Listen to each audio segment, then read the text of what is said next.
3. Level 9, Expert Precise Shooting. 3. Level 2, Omen Chomp, IV. Level 8. Mutations, Senses, Perimeter Eyes 15, Future Sight Infrared Antennae 15. Defense, Complete Diamond Carapace 25, Supportive Inner Carapace Plating 15. Physical, Rapid Absorption Legs 15, Empowered Mandibles 15, Regrowth Regeneration Gland 15, Loquacious Pheromone Gland 15, Vast Hungering Stomach 25. Blink Musculature 15, Transmission Subneural Network 15. Acid, Mana Binding Acid 15, Hyperpressurized Acid Nozzle 10, Potent Acid Concentration Gland 10, Fatiguing Acid Stimulation Gland 10. Mental, Adaptable Coordination Cortex 15, Mana, Bottomless Gravity Magic Gland 15, Collective Will Vestibule 5. Species, Juvenile Colony Paragon, Formica sapiens. Skill points, 8. Biomass, 327.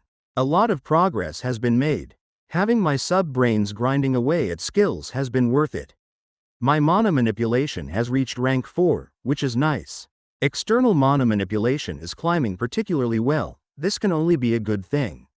The elemental magics are chugging along. I haven't started on air yet, but I should get there at some point. After grinding for food and chomping on most of the rhino, I've piled up a good bank of biomass as well, all of which needs spending. A heck of a long way to go for my next evolution. Level 80 seems forever away. I doubt I'll manage to get to it during this darned competition at any rate. I'm not willing to reveal too much information to Granin, but I feel as though the Rockman has earned at least some level of trust from me. Certainly, there is a lot that I can learn from him. Whereas the Sophists were willing to share with me their secrets of core shaping and pet rearing, they were a little more close-mouthed on general system knowledge. I was able to learn some stuff from Bane, but his knowledge is more specialized for helping humans. These guys, the cultists, have an incredibly in-depth knowledge of the system from the monster perspective. I'm not likely to find another opportunity like this for a long time. After I share some of my information with Granin, he pauses to think for a few minutes before confirming something with me. So you have 4 brains inside that shell of yours? Yep. And a coordination cortex? Sure do. Why? Isn't it obvious? So I can think about multiple things at once? I can cast multiple spells at the same time, maintain multiple mana constructs at once. It seemed like an inevitable choice if I wanted to use magic in fights. In a way, you aren't wrong. There is a lot of value for a monster to have multiple minds. The reason we don't see it often in monsters that occur in the dungeon, or even those that we raise in the cult, is that it takes a tremendous amount of evolutionary energy to develop mental stats, brain matter being as complex as it is. By investing so much into your brains, you've sacrificed a lot in other areas. I mean, yes, I did go very much in a magic-focused direction to begin with. Right, but what's happened is that your other stats have lagged behind where they would need to be in order to be competitive at your tier of evolution. I also doubt that your mutations focus in one direction, but rather have all sorts of effects? Right? Maybe. Right. On the multiple brains, did you ever consider how the surface races raised powerful mages seeing as we can't develop new brains? You know what, I never considered it. No reason why you should, I suppose. For those of us with magic-related classes, we gain mental stats with every level up, which can lead to some big numbers, but even so we can't think of multiple things at once. If you level up external mana manipulation and mind magic far enough, you'll be able to use external mind constructs. Essentially, they're constructs made from mind magic that simulate a brain. They still rely on the thinking power of the brain which cast it, but it allows a shaper to think about multiple things at once. So wait a moment, if I have 4 brains, and each of them is able to create these simulated brains, with high-level skills, you could have each brain running 3 constructs, for a total of 12. Holy moly. Don't get too excited, Granin warned. Right now your brains are more than likely too weak to make effective use of the technique. A small amount of mental power divided into 3 just means you'll have 3 useless mind constructs. Having powerful minds that utilize this technique isn't incredibly more efficient than simply creating more brains. But it is better by a decent percentage. You'll want to develop in this direction in the future, so you'll have more evolutionary energy left over to supplement your other stats. I thought you'd want me to pour it all into mental stats. That would be better, Granin nodded, but you aren't an unthinking monster I get to shape. You have your own mind and you can do what you want. I knew we were friends, Granin. I hate you, deeply. Chapter 362 The Regimen. Still, one advantage you have over monsters of your tier is that you have a fairly capable basis for multiple thought threads. Which is the optimal way to grind your mental skills. That's what I've been doing. At least lately. The idea was to advance my magic as fast as possible to try and unlock the gravity magic affinity. I have a feeling that once I get it, it'll be strong. Granin nods. I've no doubt of that. Space magic is one of the most advanced forms of magic known, and only old boulders like myself manage to level our skills to the point we can unlock it. Even then, it levels up extremely slowly. Only the most powerful and gifted of shapers can do more than create and open gates with it. Thinking of an army of ants teleporting around through magical gateways, I mutter, yeah, well, gates sound pretty good. You aren't wrong. They form a huge part of every dungeon civilization. I'd go so far as to say, colonizing the dungeon would have been impossible without it. If your gravity magic is as fundamental as that, it may be some time before you're able to unlock the affinity. Damn it. Agreed. Granin sighs. Acquiring that skill would be the easiest and fastest way to power you up.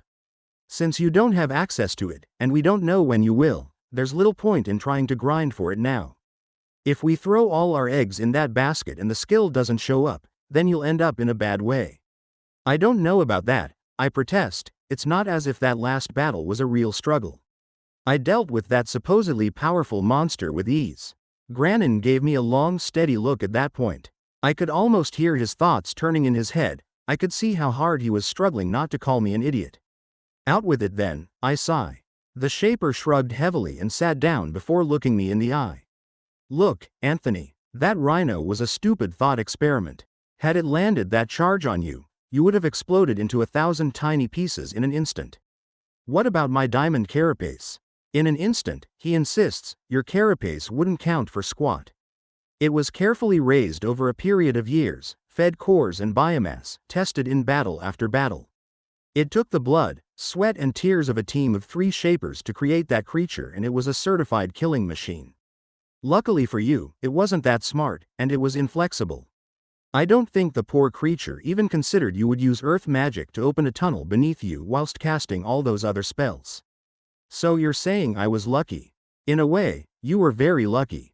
The opponent was lacking in intelligence, which is something you have an unfair advantage in, since you're a reincarnator.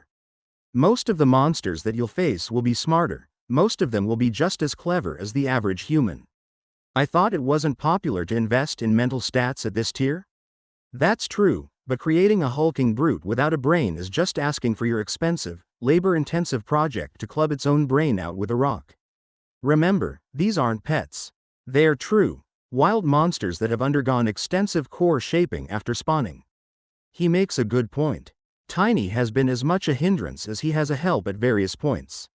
In some ways it just adds to his lovable charm, but in others it's nearly got us killed. It's all trade-offs. So what's the play then? What do you think I need to work on? Instead of answering directly, the shaper asks me another question.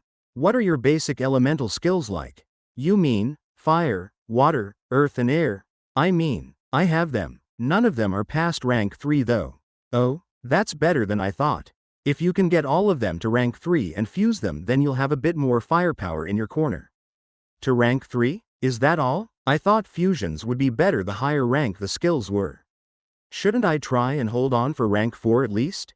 Granin hesitates. Yes, technically, yes. The rank 4 fusion is much stronger than the 3rd rank 1.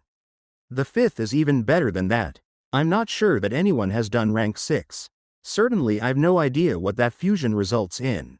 You'd have to level up the 4 skills 75 times, which would take a heck of a long time. But it would be worth it in the long run. Surviving in the short term has to trump planning for the long term at some point.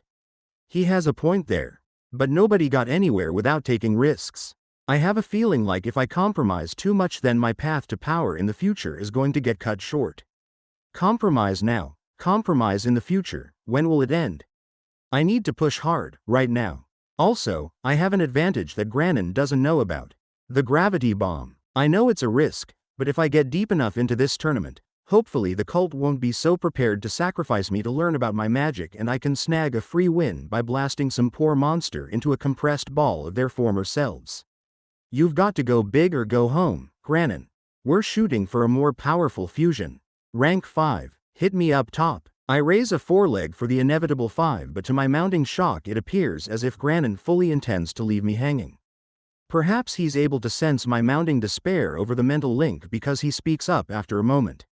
I have no idea why you're raising your leg up in the air. I need to hit you where? And by the way, you do realize that in this case, going home means being murdered and then eaten? It's a high five. You need to, never mind. Yes, I understand that I'm taking a significant risk. I just feel like if I can get as much strength as possible from the base elements, then I won't need anything else to push me through until I can finally get my gravity affinity. Granin thinks about it for a few minutes. I take your point. If you can get hold of a more powerful fusion, then it may prove to be more efficient going forward. I just hope we can keep you alive to that point. If I don't manage it, it's not as if I'll have to worry about what comes after. True. Just what sort of life did you live on your world? Pretty ordinary, I suppose. I mean, I think so. Stabbings are common, or so I believe. You died from stabbing? That sounds rough. What? No. A stabbing is just a hospital visit, no worries there. Got patched up a few times. No, I starved to death. How the hell? Doesn't really matter, does it? Bug off, Granin. Time for training. Chapter 363, An Unlikely Ally. I spent the next 2 days training my skills. In order to maximize my training speed, members of Granin's triad came to assist me. Something I'd already noticed is that skills train much faster in a combat situation. Field practice, so to speak. The system doesn't seem to be too picky about what exactly counts as combat, since I can shape the earth beneath Torina's feet over and over again, and hey, that counts. I'm not complaining about it. It means my skills go up faster after all, but I can't help but feel a little put out that there are such obvious loopholes in the mechanics of the system. Surely Gandalf could have thought of some of these exploits. I've no idea where Granin has got himself off to, but I don't see him across these 2 days. Torina and Corin keep me company instead. The former doesn't say much, but her quiet competence and advice with handling magic are well received. The latter doesn't shut up and keeps me informed of all the goings-on back in the combat area. I can feel the battles occurring now and again. Even here in my chamber, over 100 meters away from that arena, the floor shakes and dust shakes loose as the roof and walls rattle from the force of colossal impacts. It's going down out there in a big way, so I'm told. Every day, multiple battles occur as these mad cult members throw their proto-ancients at each other to see which monster comes out alive. After every fight, Corin runs into my chamber to rave about the battle, filling me in on all the gossip. I'd prefer it if he stopped telling me about how all the shapers were reacting to the results.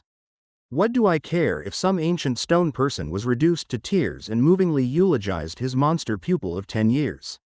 I don't at all. These people are maniacs running a death tournament. I mean, monsters kill each other all the time, right? We fight and eat each other. It's only natural if you can call anything considering monsters that are born out of pure magical energy to be natural.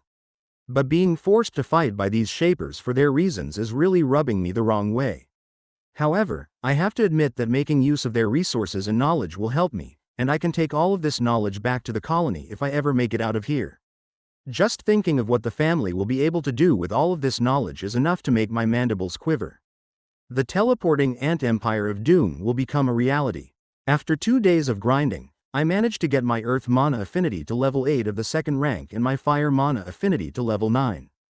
With a little more time I'll manage to get both of them to rank 3, then I plan to switch over and start working on air mana. I also managed to gain 2 levels in mana molding. I love that skill. Every time it levels up, the knowledge of how to handle mana just matures in my mind and I gain a little more speed. A little more finesse and a bit more confidence. With my multiple minds, each sunk into the blessed tranquil sea of meditation acting as a force multiplier, I get faster and faster at weaving my spells. Toward the end of the 2nd day, Granin finally reappears along with another team of 3 shapers, each looking super serious. Torina had been acting as my opponent for training, and she quickly stands to one side as the others enter my chamber through the above door. Very swiftly a mind bridge stretches out toward me and Granin's voice echoes in my mind. How goes the training? Good, I suppose. Numbers are going up, still a long way from where we want to be. From where you want to be, you mean? He can't help but throw that in. I'm pretty sure you'll be able to reach tier 3 in each of those basic elements before the next bout. But no matter. Get ready to move out, these 3 are going to be your escorts. I'm a little confused. Why? Didn't you just say I'm not fighting now? Not a fight. The matches for the day are done. Tomorrow will mark the end of the first round and you'll be up fairly quickly after that, I imagine. No, I've gotten permission for you to meet the other reincarnator that the cult has taken under its wing. Oh, right, James, I think his name was? Right, he's also not in the tournament, mainly due to some higher-ups pulling some serious strings. Lucky for him really, he's not that strong in a fight. Poor guy, at least he's not in this deathmatch tournament, so it's not all bad. Much the same as when I was brought to meet Sarah. The 3 escort shapers bring me out of my cell and through the tunnels before guiding me through the gates and out into the combat area. The space looks a great deal different after 2 straight days of brutal monster combat. Chunks have been ripped out of the ground, stones are smashed to pieces, the walls are scarred or outright destroyed in a few places. Not to mention the ichor stains on the ground and about the place. Phew, this is grim stuff. What I don't see is a monster. Where the heck is this James guy? Is he hiding behind a gate like Sarah was? If I wasn't scared of the huge bear of death, I'm not likely to be scared of whatever this weak at fighting guy has become. After a few more moments of confusion, a mind bridge connects to me from somewhere in the chamber. Hey, my fellow invertebrate, how's things? I still don't see anything. My antennae twitch but I can't sense any heat either. Where the heck is this guy? Is he invisible? Good, I guess. Not really? Where the heck are you? Hiding? There's no shame in being a monster, man. Come out and own it. Me? Ashamed? Of this glorious form? Never. I just prefer it down here is all. I think you'll understand when you see me. I'm coming up. Below? 20 meters away the ground begins to rumble before abruptly bursting upwards to reveal a weird, pointy mash of flesh that bulges outwards to reveal a giant worm? A body divided into segments, a bright pink color, a distinct lack of eyes. He looks nothing like the intimidating worms of death but rather a squishy-style worm ready for the end of a hook. The only remarkable thing about him is his size, more than twice as long as myself. Possibly as much as 14 meters in length. Sue, you're a worm, James? Yep, his voice rings happily in my mind. Check out this glorious body. Have you ever seen anything like it? I mean, technically I'm not a worm, I'm a mature elemental worm of Earth. Earthworm James? Well, I mean, most of my friends call me Jim. Nice to meet you, Jim. I'm Anthony. As you can see, I'm a big ol' ant. I do see. Spines are overrated. Agreed. Finally, someone who speaks a little sense. Chapter 364 Another Perspective. Yeah, these cultists are crazy. I shouldn't have to say that, should I? They're cultists. Just because they worship the biggest and baddest worm in this world doesn't mean they get to skate on that. You make a solid point. Sarah didn't seem to share your point of view though. She seemed a little more forgiving of them. The massive worm gives a little wriggle that I can only interpret as dismissal. Sarah's just too nice. They took her in when she was desperate. Gave her rest and someone to talk to and she was won over inside a year. They basically let her get out of the monster life, go back to being civilized. I can't blame her too much. What about you? You've been here for a few years, so I hear. Gone native? Out of the monster game? Me? Hell no. This incredible specimen of a Megadriel is still in the game. I'm just taking a rest and grinding my skills. I had it rough out there, man. You think you had it tough as an ant? Try being a worm. How am I supposed to fight? The man has a point. Actually, the former man now worm has a point. How exactly was he meant to fight? So how did you fight? I didn't. I hid underground and snuck up to steal scraps of biomass like the gorgeous detritivore that I am. Not too dissimilar from my own early strategy, to be honest. How long did you have to keep that up? About a year. A year? Took a long time. Food was hard to come by. I spent most of my time starving, buried under the ground in the dark. The only way I could tell when monsters were near was through the tremors they sent through the ground. That sounds rough. How the hell did you even get to this point? This is compelling stuff. I really didn't think that I'd ever run into someone that had a harder start than I did. It seems impossible that someone would be able to go from a blind, almost completely harmless worm to evolving at least 3 times by the look of him. Once I'd gotten up a few mutations, I started to gain confidence. Defense was a little better, sneaking skills leveled up a bit, and I was able to inject a poison with a bite. You have a mouth? Of course I have a mouth. You think worms can't eat? You're right. Stupid question. Go on. So I was able to start doing a little hunting. Small creatures here and there. Took another year before I was able to evolve. Wait, I broke in. You didn't form your core first? The giant worm in front of me twists angrily. How the hell was I supposed to know that core first is better? I spent 2 years getting to level 5. You think I had the patience to wait before finally getting some safety? You make a good point, again. I apologize, elemental worm of Earth Jim. Do go on. Worms can't shrug. The lack of shoulders makes it difficult, but somehow Jim manages to convey the general sense of one. Not much more to it. Kept slithering, kept grinding.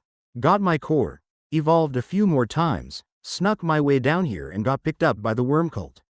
They like having me around, being a worm helps with that I suppose. Wouldn't mind meeting the big fella one day. Yaram? Would love to know what sort of species he is. Wonder if he'd be willing to accept a worm bro. Worm son? Mini-me? I'll work it out. This guy seems to have bottomless confidence in his way of the worm. It's kind of inspiring. This is someone who has stuck fast to the path of loving the skin he's in, just as I have.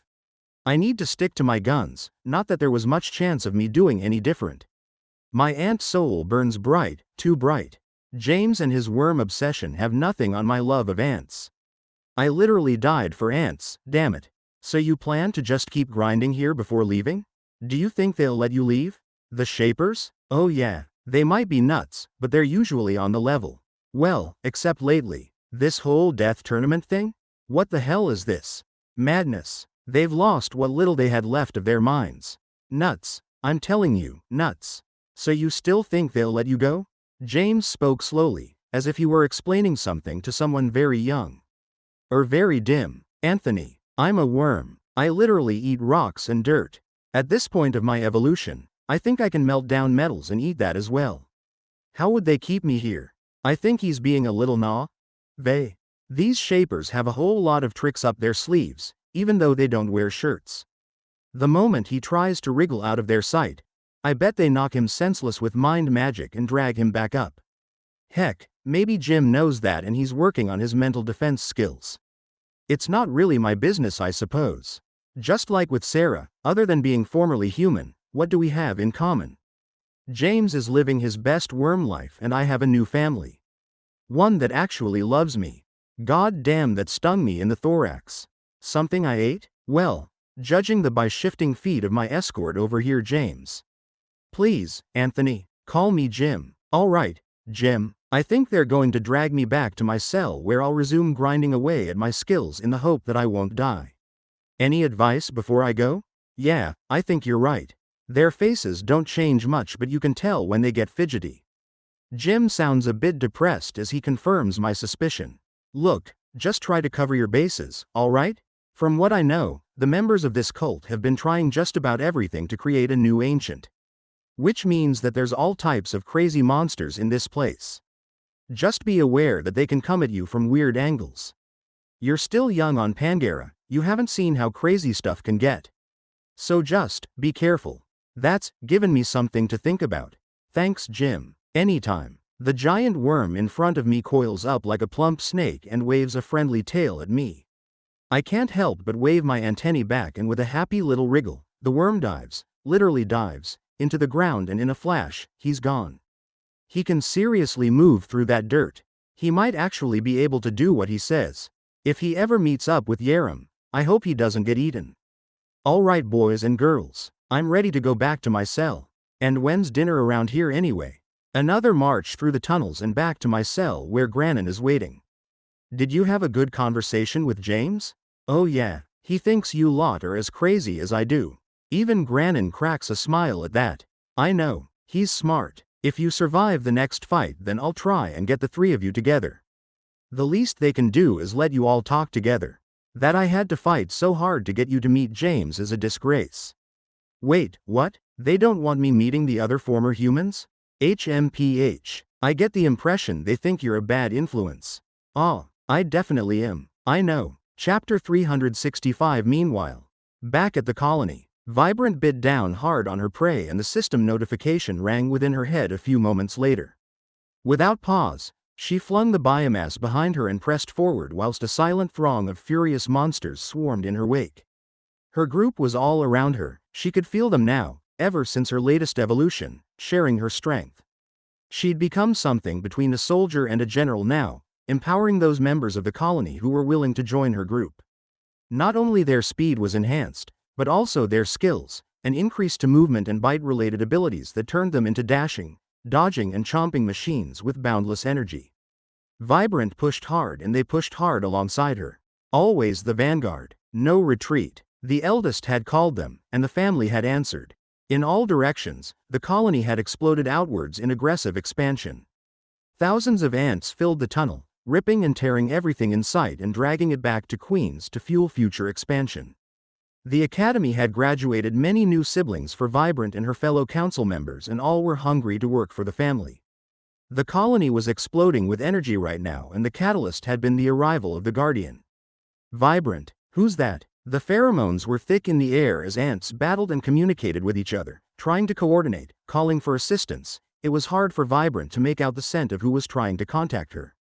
Frustrated, she backed out of the fight and allowed others to climb over her to reach the front.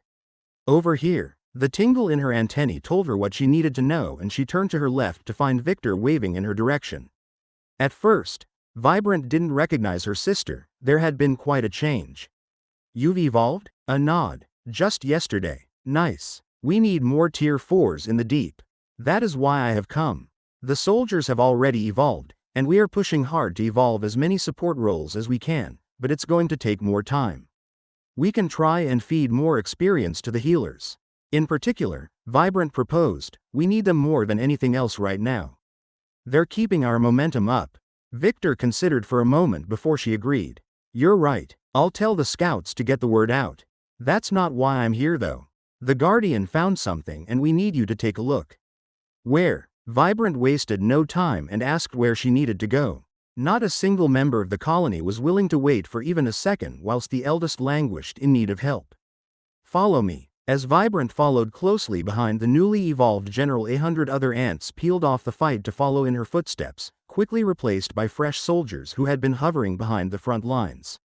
Off they raced, through the dark and cold of the second strata. All around them the air was thick with the scent of pheromone trails. The colony was battling on many concurrent fronts, in tunnels, in various expanse, and every battle was being fought with overwhelming numbers. The colony had quickly realized that teams of 10 members weren't going to be enough in the second strata. Tier 3 and intelligent they may be, but the danger in this world of shadow warranted greater security. After all, wasn't it the eldest who had taught them that every death of a colony member was a waste? A waste of potential, a waste of labor, a waste of resources. It couldn't be borne. As new soldiers, scouts, generals and healers had poured out of the academy, the number of ants in each conflict swelled instantly. With hundreds of ants working together, they'd swept everything before them. It didn't take long for them to arrive. Vibrant started when she noticed the huge, menacing form of the eldest's guardian looming in the tunnel. Powerful, writhing tentacles filled the space around the gaping mouth filled with razor teeth. It would be intimidating to any creature not of the colony. It certainly wasn't going to cause any fear in Vibrant. Chrysalis, how've you been? I haven't seen you for a few days. The two monsters were much larger than they'd been when they'd first met, but their friendship remained strong. Neither could suppress a burst of happiness at seeing the other. Vibrant bounced up to her friend full of energy, and Chrysalis' tentacles wriggled with joy for a moment before they returned to their aggravated lashing at the air. A nearby mage ant struggled hard for a minute before connecting the two of them with a mind bridge. I keep forgetting you can't talk, ant. What have you found? Chrysalis? Vibrant quickly asked. This is the place where Master vanished, I'm sure of it. At the end of the tunnel. She used a tentacle to indicate the solid wall in front of them. I couldn't get close enough to see what happened, but this place is a dead end, and when I followed after they were gone. Great, we're finally getting somewhere. No, we aren't. That massive mouth snapped at the air in frustration. I don't see anything. There's no hidden door or tunnel here, I'm sure of it. Already a team of ants were combing through every inch of the tunnel with their antennae tapping furiously at every surface. If there was anything to find, they would surely find it. Do we have any of the mage cast coming? Vibrant turned to Victor. We do, she nodded. I think Propellant is coming personally. The mages are the way. There's bound to be something here. We'll find it, Vibrant assured her friend. This is taking too long. I need to get to my master. I feel strange, Vibrant. I'm worried, agitated. The guardian of the eldest, Chrysalis, become more and more knotted. Her tentacles extended and split before they twisted back on themselves again and again until she'd become little more than a gigantic mass of tentacles. Vibrant could easily sympathize with the sentiment. Ever since Chrysalis had arrived at the colony and told them the eldest had been abducted, every member of the colony had felt as if their core had been gripped by an icy pair of mandibles. The already obsessive and workaholic ants had become infused with a desperate frenzy. Every project had been pushed forward and caution had been thrown to the wind. Don't worry, Chrysalis. We'll find the eldest and return them to the family. Anything that tries to stand between us will be annihilated, be it the dungeon or anything else. A cold fire burned in Vibrant's eyes as she spoke. The eldest had sacrificed all for the colony. The colony was prepared to sacrifice all in turn. Chapter 366 Industrial Revolution. The history of enchanted equipment is as long and storied as that of classes themselves. Though many gloss over or even ignore the manifold achievements of the crafters, it is an undeniable fact that without their expertise in producing powerful weapons and armor, the sapient races of the surface would have had enjoyed none of the success in delving that they have achieved. The early records of system-made equipment are completely lost to us, of course. But following the cataclysm, there are many records of scavenging the strange wonders that had been attempted and constructed in that time. A society put itself back together. The uptake of talented individuals into the crafting fields was slow, as the surface needed to be reclaimed, and with the recent memory of the disaster fresh in people's minds, martial and magical classes proliferated. At first, progress was slow: staves that allowed mages to recharge their mana faster, shields that were enhanced to improve their durability. Weaving mana into objects is as much an art as it is a science, but slowly the skills of the artisans rose, and so too did the demand for monster cores. A demand that quickly became voracious. With more hands at the till and more resources, developments came thick and fast.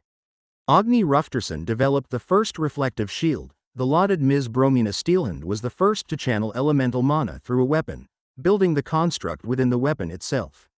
It was the great mage artificer Wyron Lela who discovered the secret of enchantments that could directly increase the stats of a person.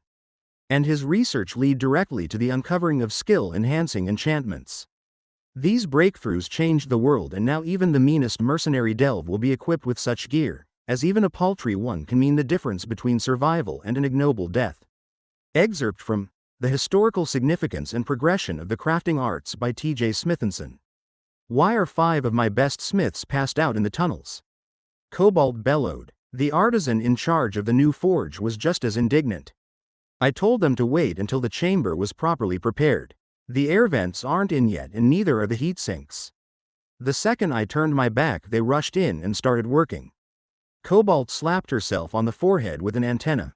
These morons. She understood why they did. The pressure piling up on the worker caste becoming a mountain that pressed down on their backs. This was the second forge they'd constructed inside the nest in the past week, and it wasn't finished yet. Putting in the air vents required specialized enchanted cores that drew the air in so it could expelled on the surface, and the heat sinks were yet more enchanted cores that sucked the heat and allowed it to be dispersed into specialized cooling channels. It was all work, work, work. The demands never stopped coming. More nesting space, more brood chambers. Construction on the new deep nest, a secure location for the 3 queens and a new launching point for the offensive, just inside the second strata, had already begun. Combined with the relentless push for new territory which demanded even more time for the carvers, they were pushed to the breaking point. And they loved it. Cobalt and Tungsten had been relentless, chewing through work faster than they chewed through dirt, and their fellow cast members had done the same. The council had to step in and send detachments of soldiers to enforce the mandatory rest periods before the carvers had worked themselves to collapse.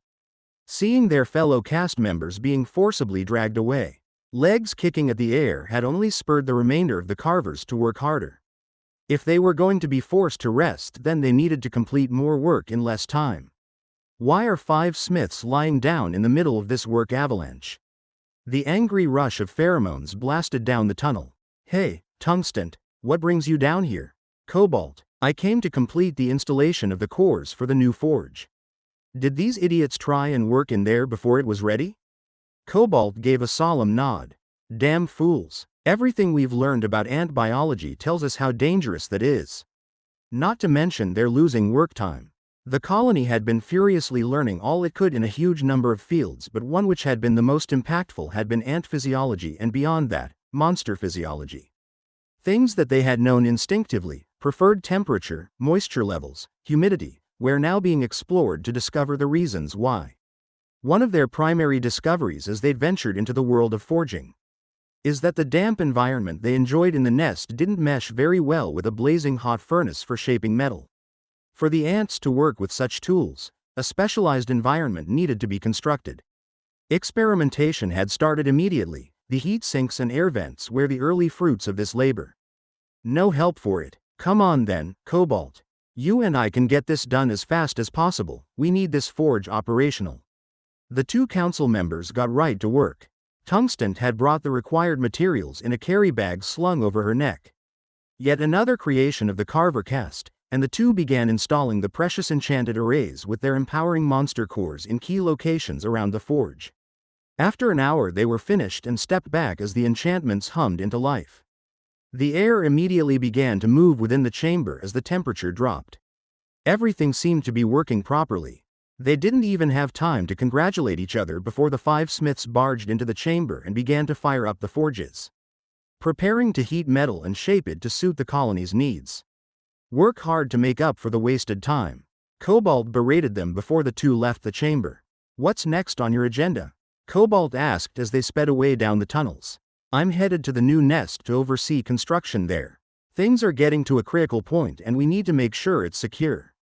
Isn't the Queen already stationed there? Cobalt asked, concerned. She is, Tungsten confirmed, but the core shapers have set up their new workstation down there and are acting as defense whilst the soldiers are out. From what I hear, the entire area is crawling with their shadow pets. They perform excellently in the second strata, I'm told. Makes sense, I suppose. How about the brood transport tunnel? We don't want to risk moving them through the regular tunnels, surely? Work finished on it yesterday and the scouts have started transporting brood already. Once they've cleared the backlog, the tenders should be able to handle the load.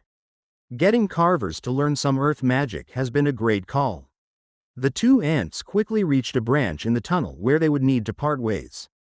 Don't forget to take your mandatory rest periods, Cobalt, Tungsten warned her sister. Think of what the eldest will do when they get back and finds out you were skiving on taking breaks. Cobalt shuddered. Same goes for you. Work hard for the colony.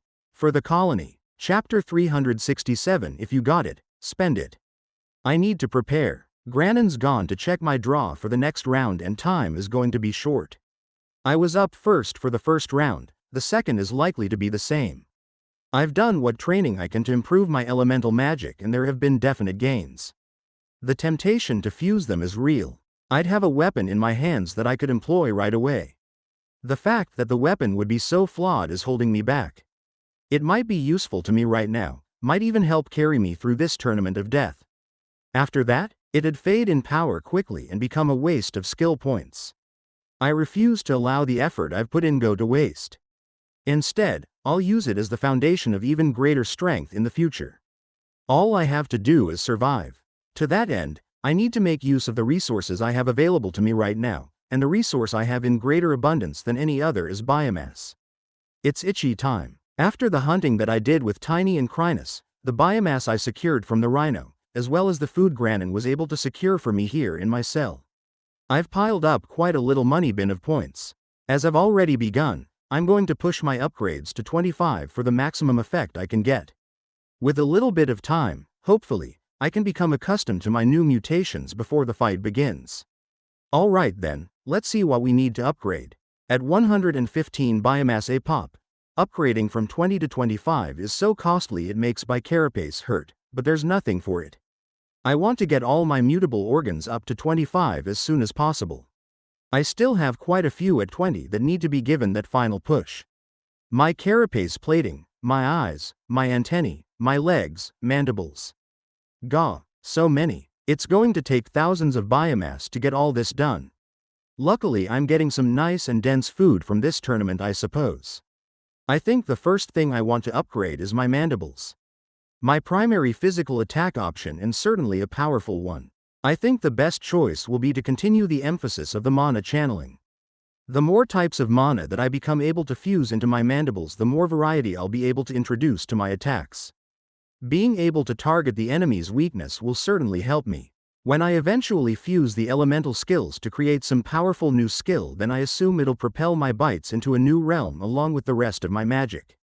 Alright, just to be sure, I'd better take a look at the options. As usual, taking a glance at the menu immediately creates a list that is far too long to manage. Scrolling through shows me so many options that are tempting, including a few new ones.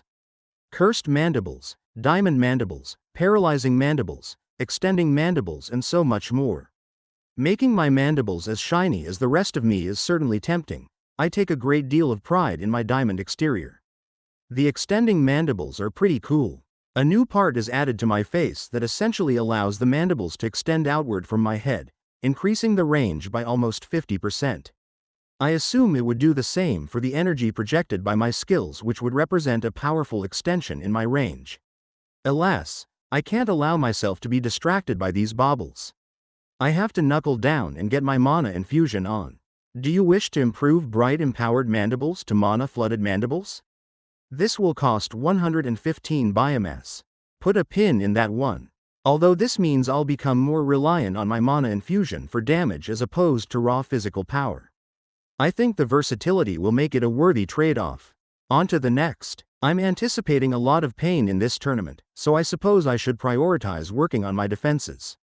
I'm not as reliant on the healing gland now that I have healing mana, but it does give me a massive burst of healing without requiring me to form a mana structure in the middle of a fight, which is certainly more convenient. What I'm longing for is the day I can pass off my healing duties to my third pet, but I still haven't come across a creature that is suitable for the role. Hopefully, I'll find one soon. In the meantime, I'll look to upgrade both my inner carapace plating and my regeneration gland. First, time to dive into the carapace plating.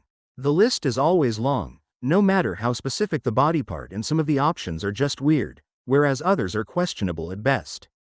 My focus with the plating has been to increase its capacity to absorb damage and tack on a little healing. The idea is to increase the physical defense of my carapace to an almost unbreakable point whilst giving it some inbuilt healing. The trick here is, do I want more damage absorption or more healing?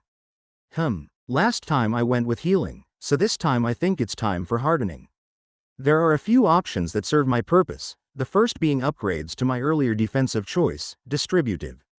These options give the plating more flex, which will help disperse more force and prevent the connected carapace from cracking when struck with direct force. After sorting through the options, I decide to take one of these. The idea behind the carapace plating was a good one. If the carapace is excellent against a blade, then it's weak against a hammer. The plating exists to help shore up that weakness. I lock that choice in and then move on to the next organ, the regeneration gland. So far my choices regarding the regeneration gland have been to allow it to regenerate faster and to increase the speed of limb regeneration. Trying to cover up the weakness of my legs wasn't the wrong choice. Although not as thin and spindly compared to the rest of me as normal earth ants would be. They're still very weak and not nearly covered by the same level of protection as the rest of me. Right now the limb regeneration is pretty darn quick, but not quite enough for me to be able to pop out new legs in the middle of a fight. I have healing magic now to compensate for that, but perhaps it isn't enough. If I think about it though, my collective wool vestibule helps to recharge and refill the gland faster when more ants are around me. This might make me look at faster recharging mutations as a waste. But instead, it makes me think of what Granin spoke to me about. Synergy. If I can stack recharge effects on my healing gland, won't I be able to repeatedly heal myself throughout a single fight, thus transforming myself into some sort of unkillable juggernaut of death? If my defenses continue to strengthen and my healing continues to pile up, isn't that a powerful example of synergy right there? I quite like it. Let's go down that direction. Do you wish to improve supportive healing inner carapace plating to braced healing inner carapace plating 25? Do you wish to improve potent regeneration gland 20 to frequent potent regeneration gland 25? This will cost 230 biomass. All up an expenditure of 345 biomass. Ouch. That's going to leave me with 15. Yikes. Hopefully, my next opponent is A. delicious and B. doesn't kill me. Time to bring on the itch. I confirm my choices and wait, tense. SHAGGABAGARNIFLOP. Chapter 368 in the red corner. I don't have that much time to recover before Granin returns to my cell. I suppose I should count myself lucky that he didn't walk in whilst I was mutating. That would have been embarrassing. I'm tempted to ask him about it actually. Something I really should have asked the Sophis when I had the chance. My pets don't seem to have any issues when they mutate, and my siblings in the colony don't seem to either. Is this something that only reincarnated Earthlings suffer from? Next time I speak to Jim and Sarah I should ask. I'd rather not ask Granin and have him make fun of me or something. When he arrives, I can tell something isn't right. His craggy face is even more miserable than usual and he wastes no time in climbing down to meet me. Hey Granin, you look like you were carved out of granite. Something go wrong? You're not funny. You have no sense of humor, how would you know? Granin sighs and throws himself down onto the only suitable chair in my cell. His stone body thuds down with significant weight and he raises a hand scrape across his brow. This doesn't look good. That bad? I ask, feeling trepidatious. It's not great, he admits, they're still looking to set you up with unfavorable matchups. After stuffing up the first round, it appears they've become determined to correct the mistake. What have we got? Some brutal physical specimen, ready to crush me beneath its iron heels? Worse, this time they've gone after your strength. They tried dumb force last time, this round they've gone with a highly intelligent magic-using monster. Difference being that its raw stats and skills are far above yours. You'll have no magical advantage in this one, in fact, you'll be at a massive deficit. That doesn't sound good. I've invested a lot in my magic. If this monster is a tier higher than me and even more invested in it, then that's going to neutralize my greatest strength. Does this mean that I need to rely on my physical ability to carry me through? I may have to. The other thing I need to tell you is that your opponent is a demon. Like, from hell? What does that mean? Pitchforks? Will I get pronged? Demons? What the heck does he mean by demons? Have they opened the gate on Mars and sprung forth beasts from the very depths of the infernal plane just to roast an ant? What am I supposed to do? Where's Doomguy? No. What's hell? And pitchforks? Aren't those for farmers? Shut up for a minute. Demons are what we call the monsters native to the third strata. It's a place of nightmares, ash and fire, in that order. The creatures there attack the mental and emotional weakness that all mortals possess to try and demoralize us and make us weak. They are powerful, tricky and have a distinct strata advantage over you. I'm not sure I've heard him use that terminology before. What do you mean by that? You know how the shadow monsters, like that pet you don't remember, are made of shadow flesh? Since it's a substance that requires more dense mana to create, the monsters of the first strata don't have access to such a thing when they're made. In our trade we would consider shadow monsters to have a strata advantage over monsters of the first layer. They have access to body parts and materials that are better. So the same thing goes for the demons of the third strata, right? They've got stuff that requires an even higher mana density to spawn. Stuff that I can't even see in the menu? A nod. Right, Granin says heavily. It's going to be hard to overcome the gap. I firmly believe that you have a shot, but I'm not going to say it'll be easy. We only have a few hours before the fight starts. We need to do all the work we can on your magical defenses between now and then. If we can squeeze out even one skill level up, it'll be worth it. For the next few hours Granin continuously shaped mana in the air whilst I tear it apart using external mana manipulation. Desperate to make gains I use all of my brains for the task, reaching out and taking hold of the mana outside my body before trying to unravel it. It's grueling work, but we're successful in gaining another level before my escorts come to take me out to the next match. My ant heart begins to pound in my chest as I take the now familiar march down the long tunnel, around the bends and past those many other locked cells that house my competition. It doesn't take long to reach the gate before the combat area. The three shapers behind me watching my every move. With a slow rattle the gate opens and I force myself to walk through into the relatively open air and wide space on the other side. Interesting, it appears as if they've repaired all the damage to the outer wall between the rounds. The work was way too complete to have been done by hand. Earth magic? Stone magic? Combination of the two? Some of the obstructions have also made a return, rocky obtrusions that burst upward from the sandy floor. I can see the shapers watching from the viewing stands, their mutterings barely audible at this range. Perhaps most importantly, I can see my adversary, already present at the other side of the area. My first thought is that it's a bat. Two leathery wings extend from its body and flap lazily to keep it midair. My second thought is that it's small. Really small. The body of the thing is probably only as large as a watermelon, the two wings stretching out to either side of it. My third thought is, that is a freaky looking eyeball. The body of the creature appears to be little more than a giant, swollen eyeball, rimmed in dark red flesh that is absurdly bright. The flesh doesn't really capture my attention though, since the eye itself is far more striking. It's luridly, sickeningly, mind-bendingly green. To complete the picture, the last thing that comes to my attention are the two thin, dangling arms that drop down from just beneath where the wings connect to the body, eye. All of my senses tuned to their fullest. I'm tense, I'm ready. Even so, I almost miss the thread of mind mana that slithers toward me from the monster opposite. I don't even have time to take it apart before it connects and I brace myself for an onslaught. Instead, I hear a low, sibilant voice echo in my mind. I see you. Well, yeah? When I reply, I can't help but lower my voice and mentally whisper back. Of course you can. You're basically just an eyeball with wings. I see your family. I see your siblings. The warmth. The support. I see how nice it is. I'm just confused at this point. Yes, it's nice. How do you see that anyway? The green eye blazes brighter and the voice suddenly booms in my mind. I want it. I will take it all. Seems stable. Chapter 369 Envy. The little winged demon continues to idly flap and hovers in place as it glares at me with its maddened eye whilst I try to figure out exactly how this thing is higher evolved than me. If it poured all of its evolutionary energy into mental stats and organs that enhanced its magical ability. How the heck is able to fit all of that into such a tiny body? I know for a fact that my brains occupy more space than the tiny monster occupies, and it supposedly has a much bigger mind than I do. Where did all that brain matter go?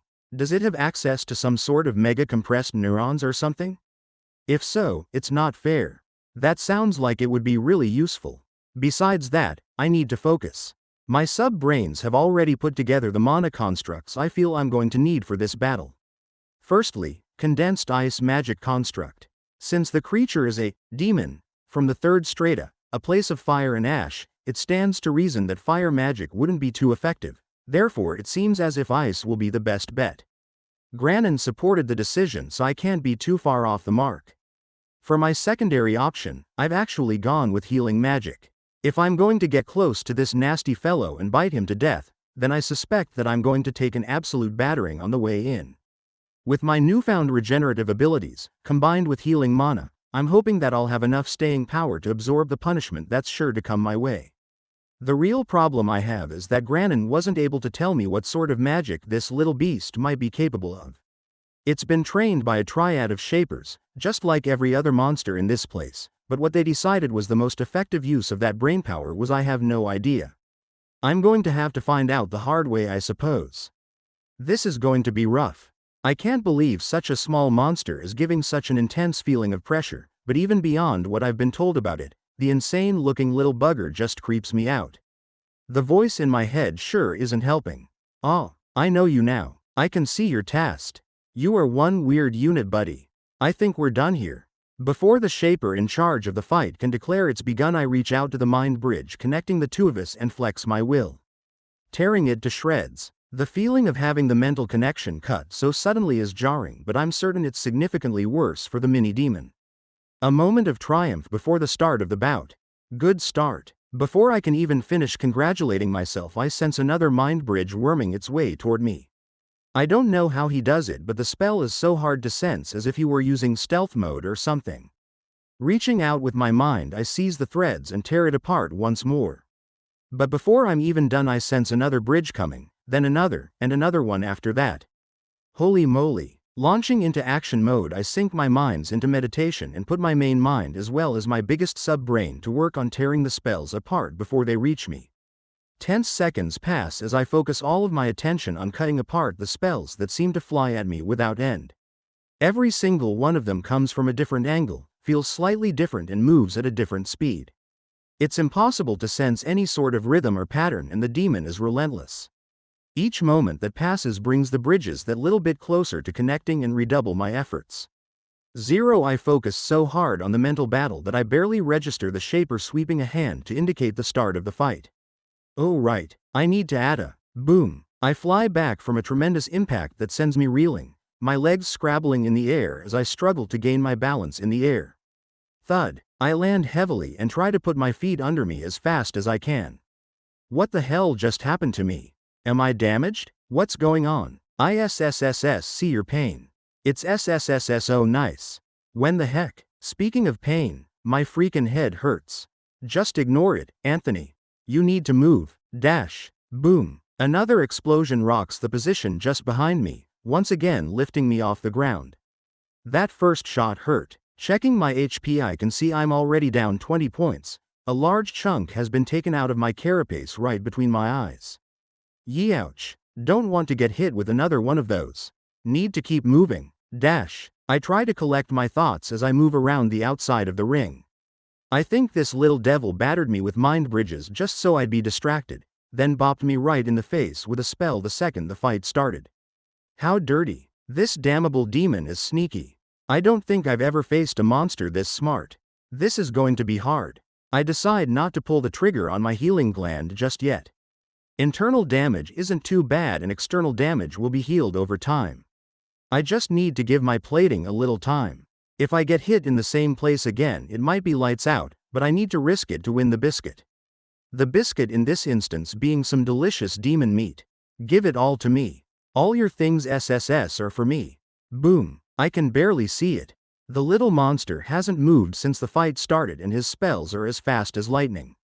It's a small red orb that zaps out from the eye in a straight line and detonates when it contacts something. I've never even heard of that kind of magic. Damn it, Granin, what the hell is this? No point getting mad, I just need to focus and get closer enough to chomp the damn monster into shreds. For now, I'll leave the mind bridge alone. It hasn't attacked me across the bridge yet, so I'll leave it alone whilst being ready to sever it at a moment's notice. Instead, I'll use the brainpower I have to get my own offense going. If the floaty eyeball wants to talk smack, then I'm happy to oblige. I've heard eating eyes is good for the brain. We're going to find out if that's true today. Eat ice. Start with the basics. I fling out a shard of ice, aiming to skewer the damn demon and pin him to the wall, but before it reaches the target it dissolved to nothing in midair.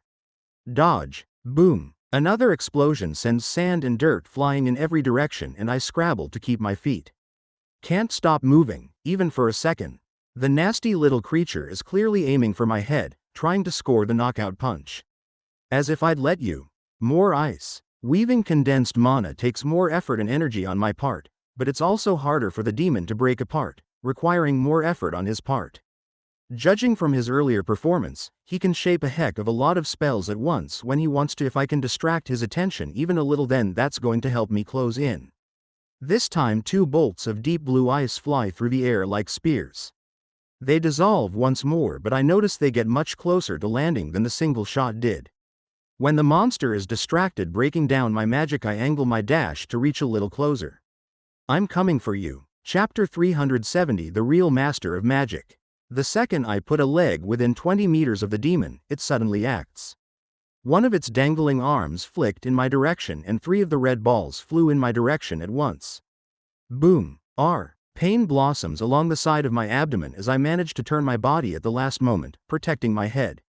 The unfortunate result is that my legs are exposed, and as the 3 balls detonate alongside me, they are immediately ravaged with pain. That little beast has been acting weak this whole time.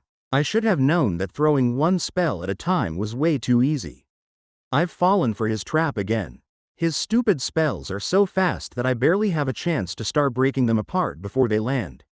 Not to mention he weaves them together with such speed that the moment I sense the mana buildup he's almost ready to shoot. This stupid little gremlin is giving me a headache.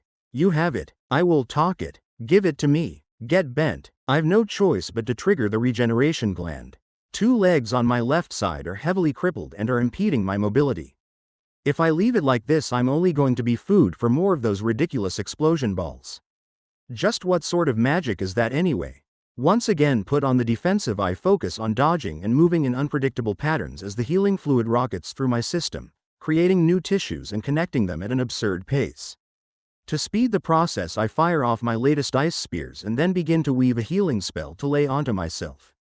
Of course, the little demon doesn't want to make life easy for me. Now that the jig is up, he's more than willing to toss multiple spells at the same time, but with greater distance between us, I've got much more time to dodge. I watch the demon carefully each moment and I can see he's enjoying this. The sadistic little imp. Even now I can't be sure that he's not toying with me. Regardless, I've managed to survive long enough to get the healing spell off and combined with the effect of my healing gland. My body is knitting itself together at a stupidly fast pace. Watching my HP climb so fast is certainly a good feeling. Granin was right. Stacking effects on top of each other is the way to produce a better effect. With my legs back under me, I take my distance from the beast to prepare my next offensive. Sensing my defensive posture, the monster takes the pressure off and starts talking some smack. Come back to me. Is it better where you are? I want E. Oh, don't worry, eyeball. I'm coming back over there.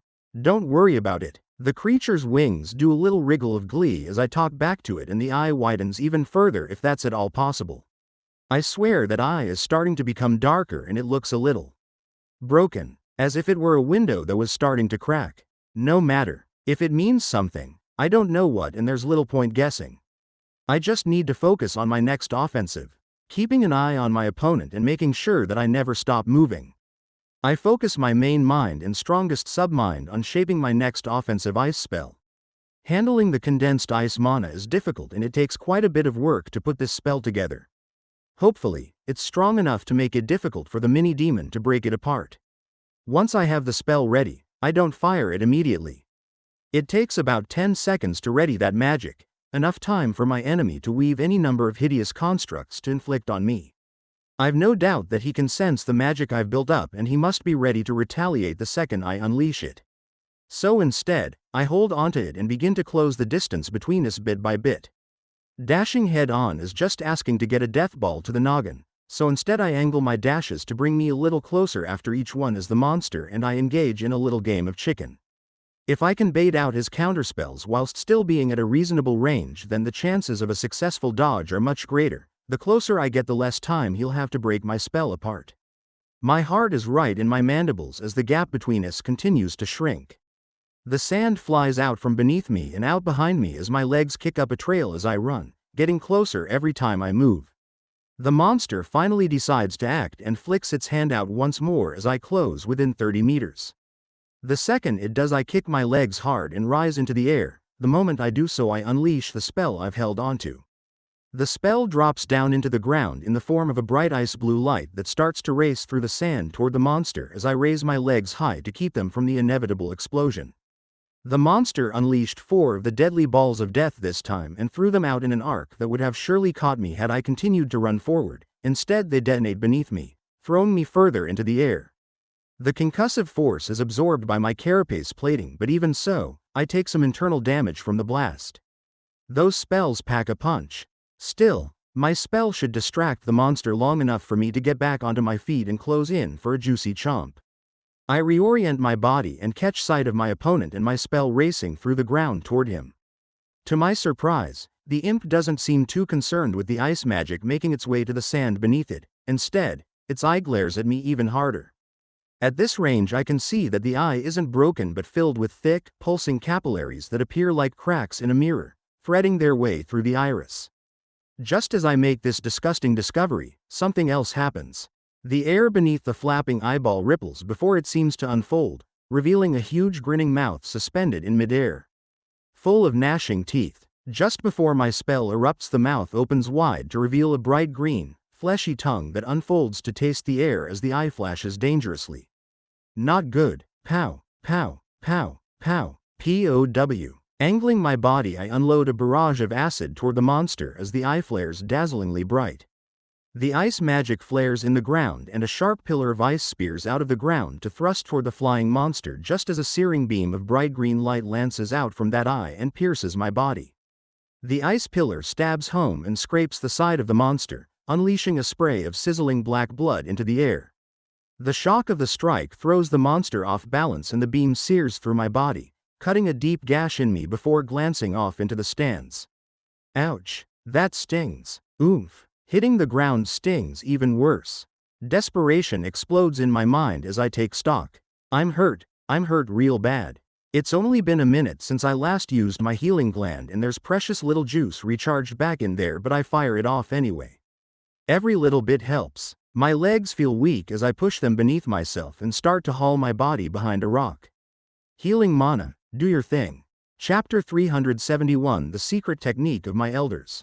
Sunk deep into meditation, my mind is cool and composed, the pain ringing on the outside of my awareness. I can take this, I can handle it. Get that healing spell going ASAP and worry about everything else later. I push my legs to drag my damaged body to some sort of cover as my two most powerful minds cooperate to throw together some healing magic.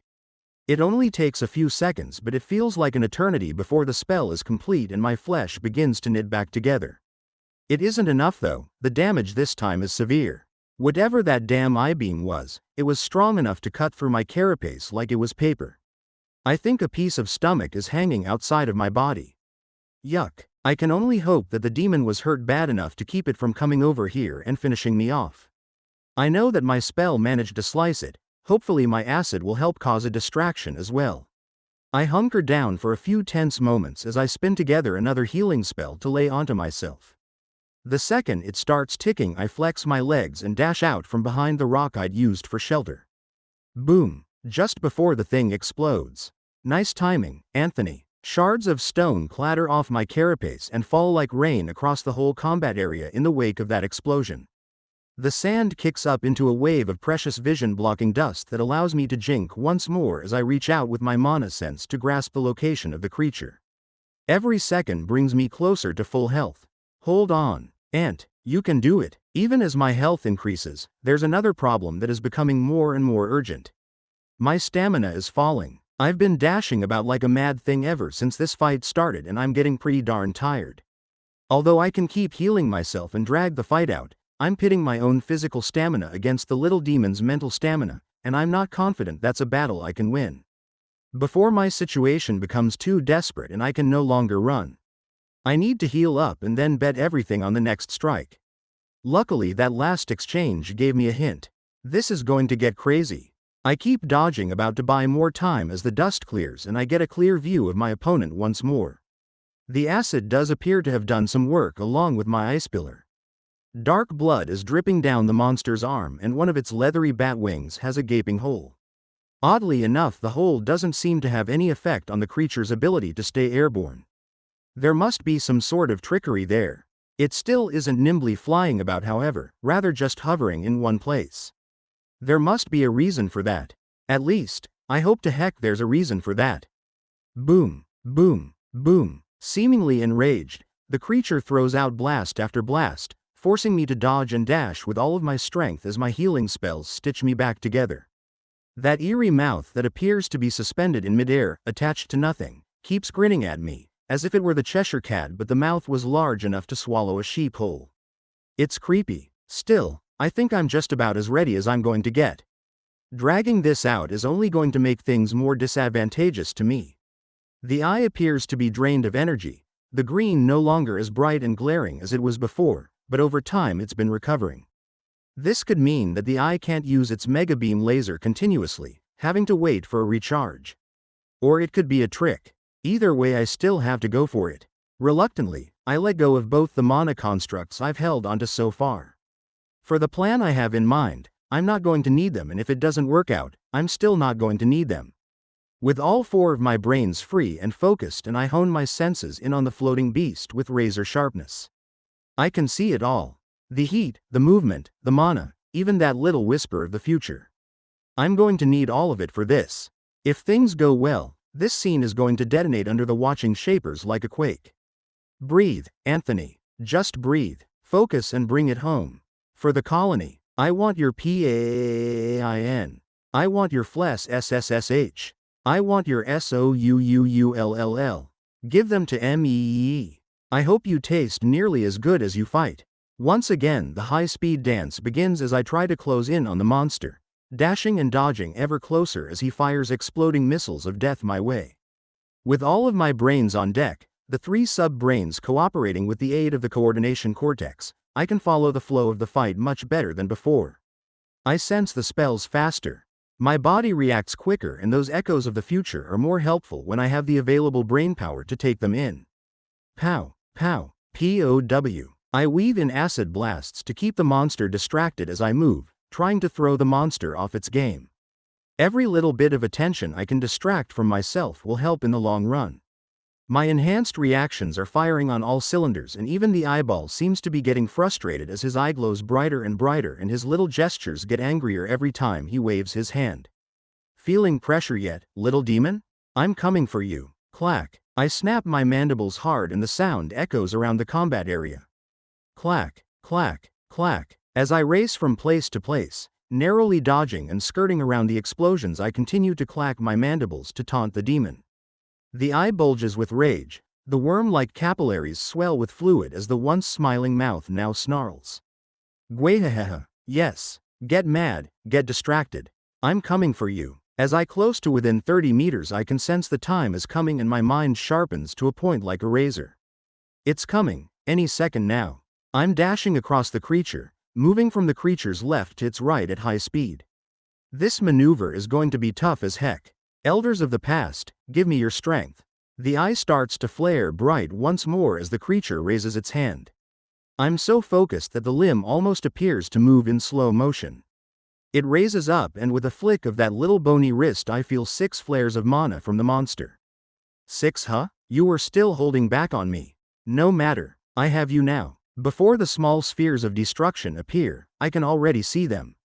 Little echoes of the future, almost transparent, fly outward in a broad arc, trying to entrap me in a wall of explosions. Every nerve in my body fires at once as I leap into action. My legs kick and dig at the dirt as I try to arrest my momentum and change direction. My body turns to face the monster as I slide. Those ghostly future images of the deadly spells are quickly followed by the real thing as the 6 spheres materialize and blast outward. My minds are wound so tight I can feel them screaming in pain. I can't breathe, I can't think. All of my focus is on those spells and the feel of my body. The time is coming. Don't miss it. Miss and I'm dead. Don't die. Don't die. Don't die. Jump. The moment I stop sliding through the sand and feel my claws dig into the ground, I calculate the angle and jump. The future echo of the spells is already right in front of my face, the real thing only a heartbeat behind. As I leap, my legs spread wide to allow one of the spells to pass through them before it impacts the ground beneath me.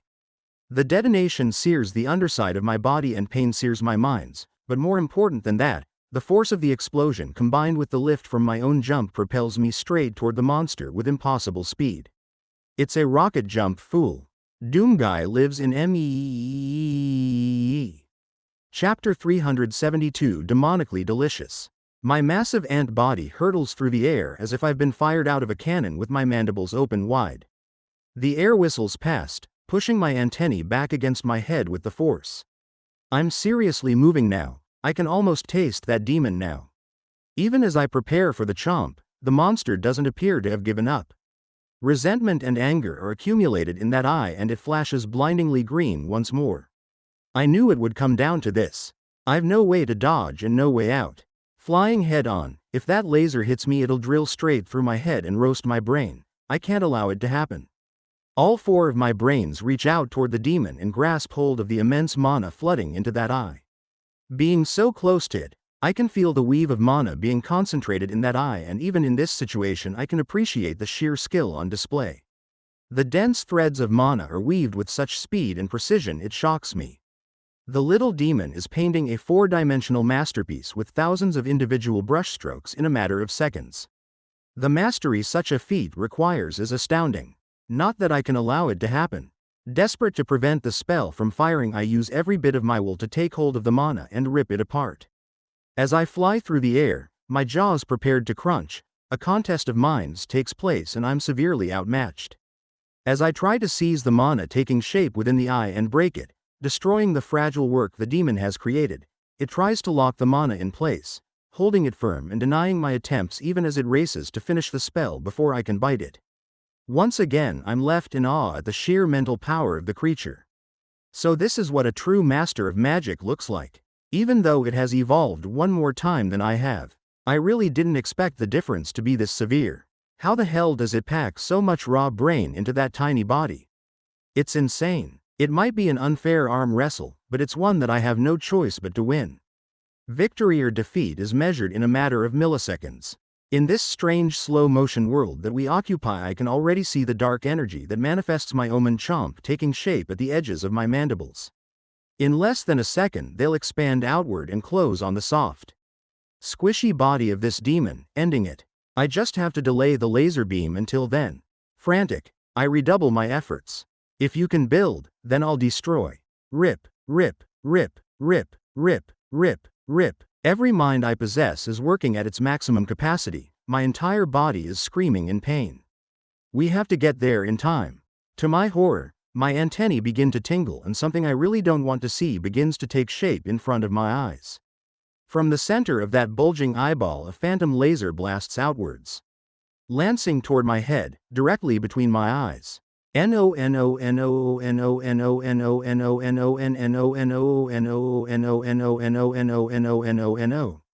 I'm so damn close. Tear, destroy, demolish, anything. Like an insane child going to town on a piñata, I cannot be stopped, recklessly trying to destroy every piece of mana I can get my mental hands on.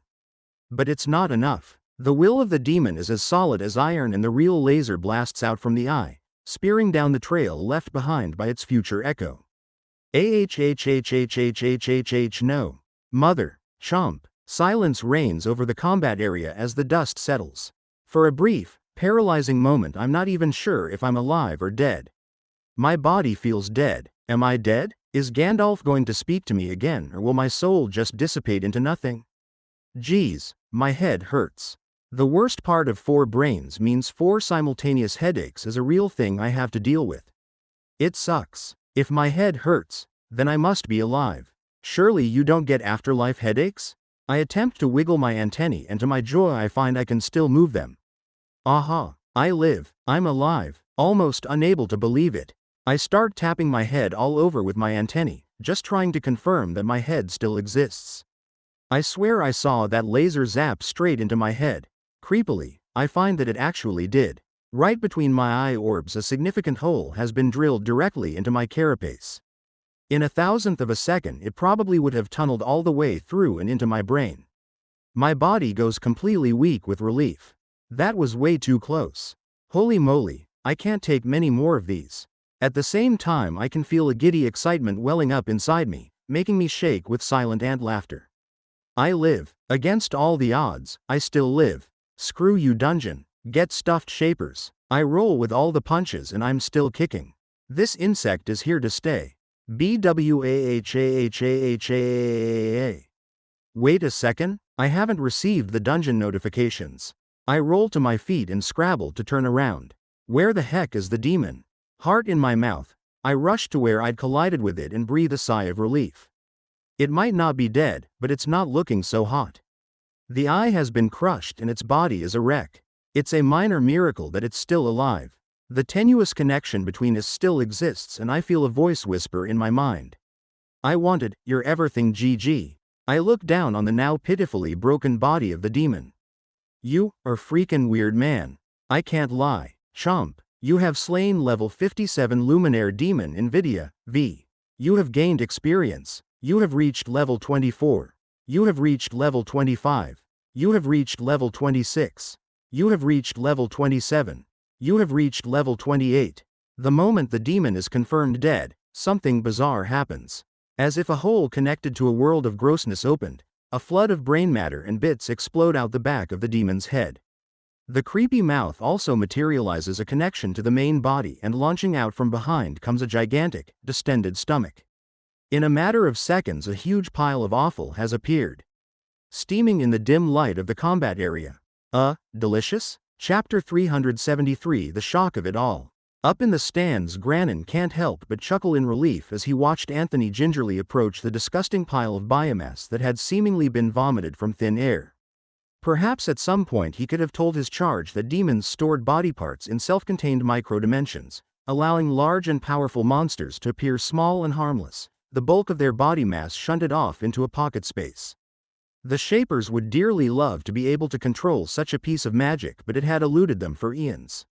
The demons seemed to have access to it as a matter of course, simply for being born demons, as if it were a natural part of their biology. Whatever the case, it certainly made them creepy and deceptive enemies to fight against.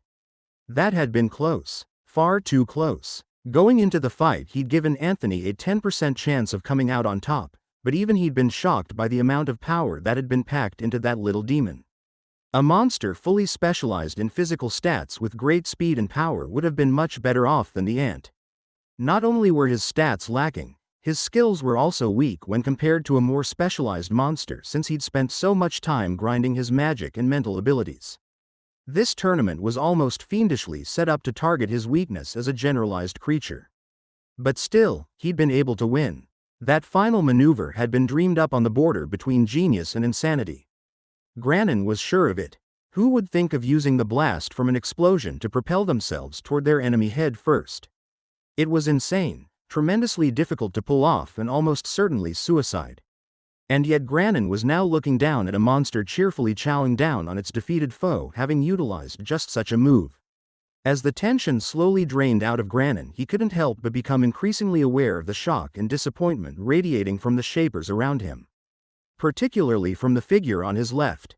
Incredible, a truly brilliant tactical decision. He mused out loud, seemingly to himself. Gravis immediately blew up. Tactical decision? It was a fluke, pure luck. I've never seen such a disgusting display. That inferior creature had been outclassed the entire bout until that idiotic display. The vehemence at which Gravis spat his vitriol shocked even Granin, and he couldn't help but turn to look at the elderly Shaper directly. The old man was visibly livid, chest heaving and eyes ablaze. His hands were gripped in fists so tight his true skin was starting to crack. A sensible and sane Shaper would clearly not poke the tiger and tastefully retreat in this situation. What profit could be had out of provoking a viper like Gravis?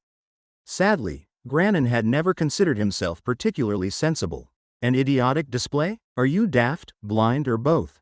That idiotic display secured victory from a clearly disadvantageous position. I demand you acknowledge the genius that has been displayed before you here today. If he was a roused tiger before, Gravis transformed into a volcano now.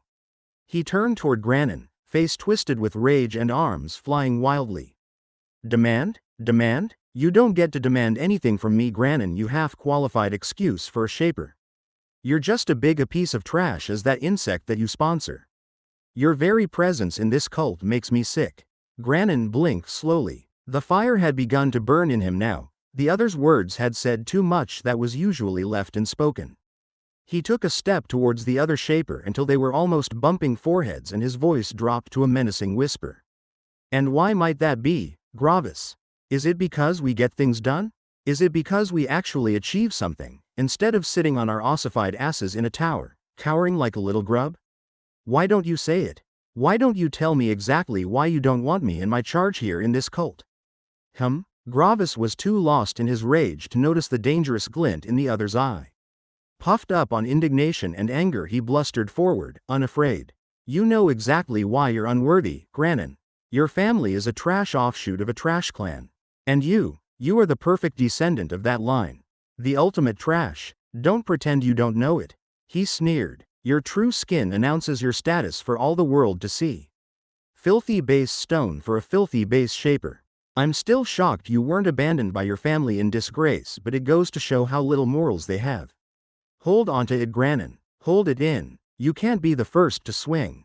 He took in a slow breath before he returned fire.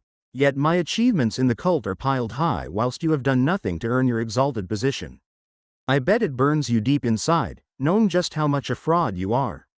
What do you know? Nothing. What have you done? Nothing. You aren't wrong. That insect down there and I are very alike. We keep getting things done despite you. Just how powerless are you, Gravis? It kills you, but you know it's true. At the end of the day, it's going to be that ant and I standing at the top whilst you and your vaunted clan clap from the sidelines. Over my dead body. He'd achieved his goal. The old man had completely snapped. With that final roar, Gravis threw aside his dignity, drew back his fist and incited the first brawl to have ever occurred in the viewing area of the combat arena.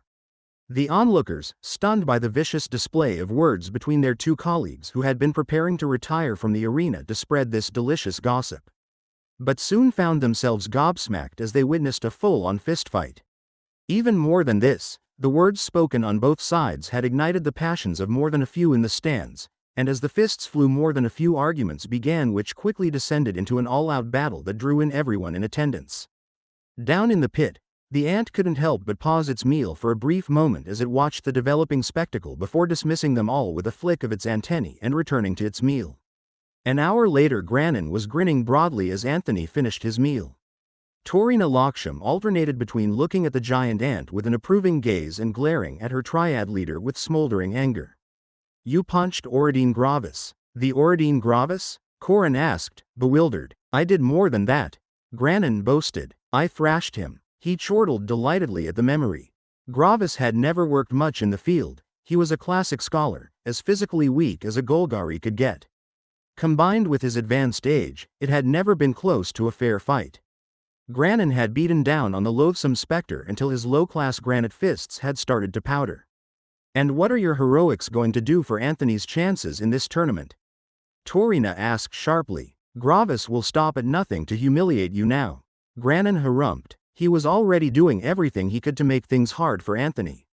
Nothing is going to change except that now everyone knows what's going on since he admitted it openly.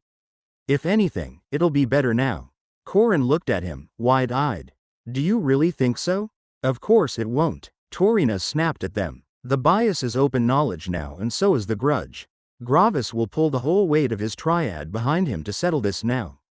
We're going to get squeezed for every resource between now and the next fight, and you better believe they'll be pulling out all the stops to put the hardest matchup they can find in front of us.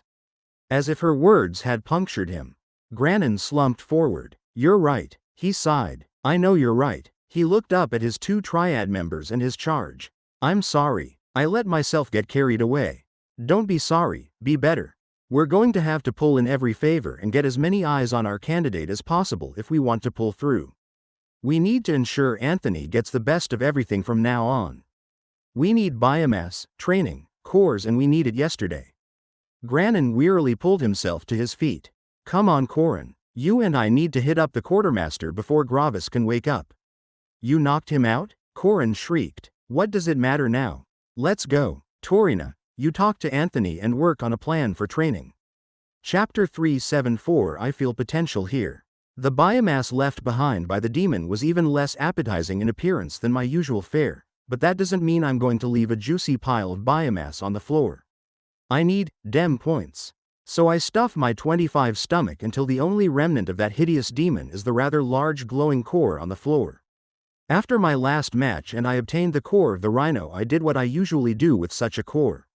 I pushed my core surgery skill to the limit, making edits that I felt made sense until it felt like making further changes was like shifting a brick wall with my eyeballs. Then I absorbed it.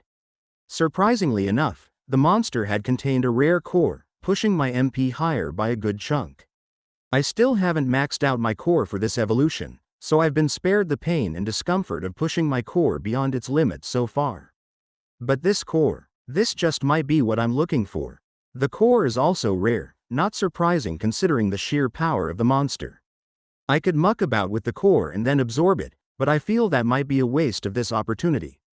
This monster is exactly what I want. Even the profile seems to suggest that this creature would be ideal for the pet I've been needing to fill.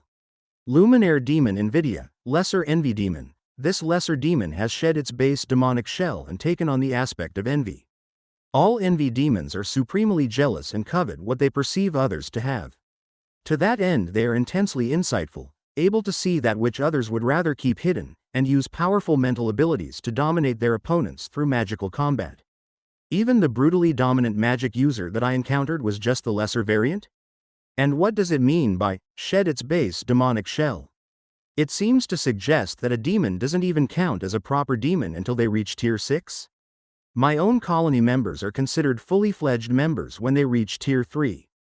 And it's not like it's twice as tough to reach tier 6 as it is tier 3. It's 40 levels to get to tier 3 including core formation. It's 320 to get to tier 6. Monstrous. Putting aside what life may be like in the third strata, the weak physical skills, lack of mobility and focus on pure spellcasting make this monster feel as if it doesn't belong on its own, flying solo. As part of a group, acting as a support caster? Perfection. Eager to investigate the possibilities to their fullest, I bring my antennae down to touch the core and activate the core surgery skill. My mind is immediately flooded with the densely encoded biology of the demon. Holy moly, Granin wasn't kidding when he told me that the creatures from the lower strata get access to some sweet goodies that I'd never clapped eyes on. Dimensional pocket? They get their own little bag of holding in which to store their own guts. That explains the gizzard explosion when I finally finished the monster off. Still, that's only the beginning. That sheer brain power was entirely contained within the one mind. No multiple brain shenanigans for this guy. The triad that managed him probably ensured that he'd be able to make full use of the mind construct technique to leverage those raw stats. It goes without saying that the demon has far higher mental stats than I do, whilst its physical stats are fully in tank mode. Some of these organs are just crazy. Eye of Envy? Allows the demon to see mental state and memories? Give me a break, that's a thing? No wonder he was talking all that crazy talk. On the other hand, he's able to look inside and see exactly what support someone would need the instant they needed whilst using his creepy ability to apply devastating targeted mental magic. The deeper I look, the more convinced I become.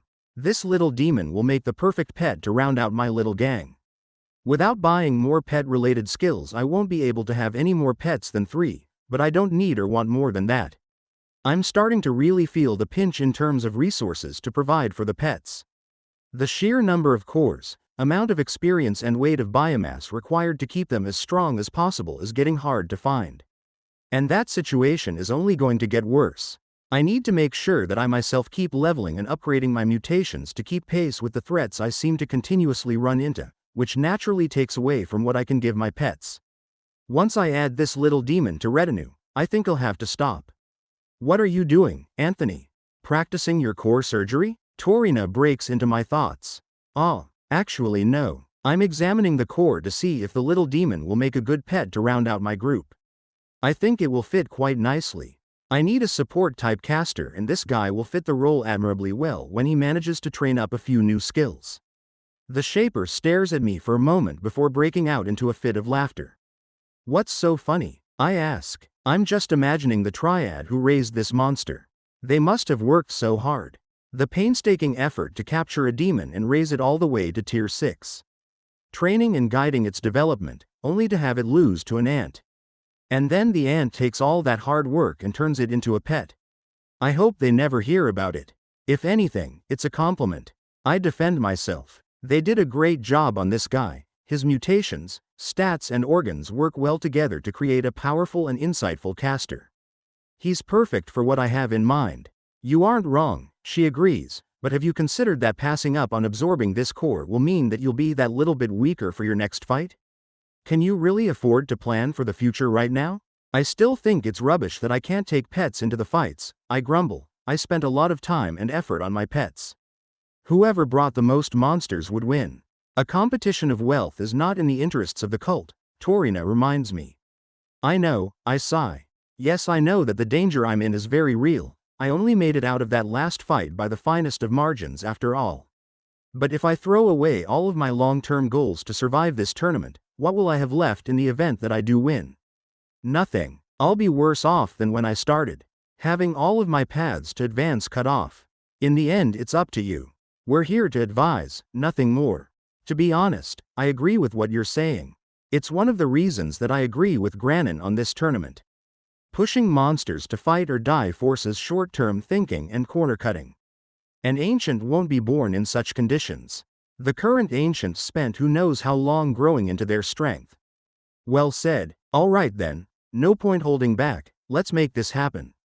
Giving my full attention to the core, I bring my antennae forward and tap them onto the core. Compatible monster core detected. Would you like to reinforce your core or reconstitute a monster? Reconstitute. Let the third and final pet be born. The core immediately emits a blinding light as it melts down and takes on a new form. When the process is complete, a tiny eyeball with stunted, weakened wings slowly opens and looks up at me. Hey there, little guy. Welcome to the team. Chapter 375. Back at it. A few hours later, Granin barges into the chamber and pushes past my ever-watching triad of guards to climb down into my cell. When he reaches the bottom and sees me feeding a little mini-demon, he freezes for just a second before he bursts out laughing. You as well? I complain. Can you imagine their faces if they heard? Not this again. I'm almost starting to feel guilty. He's an incredible piece of work. I point out defensively. I didn't even need to do anything to change his core. Just fiddled with his evolutions a little. I know. Granin waves a hand. I have to say I was pretty impressed they managed to raise a demon so well. It's notoriously difficult to do. That's intriguing. Now that I have a demon in my little group, I'm quite curious to learn more about them. The more I know about my team members, the better I'm able to support them. Why's that the case? Is it something to do with the basic shell mentioned in the profile? Granin nods. Demons are a bit of an oddity in the dungeon. You can effectively think of them as being divided into two groups. The lower-tiered demons spawn as basically brainless, violent monsters who are even more bloodthirsty than your average beast. Sometimes they don't even eat what they hunt, just move on to the next battle to satisfy their bloodlust. What a waste of perfectly good biomass. I know, as they evolve, they get stronger, but their basic instincts don't go away. All demons are capable magic users basically from birth, even those who focus on it and evolve down the path to becoming like our little friend here.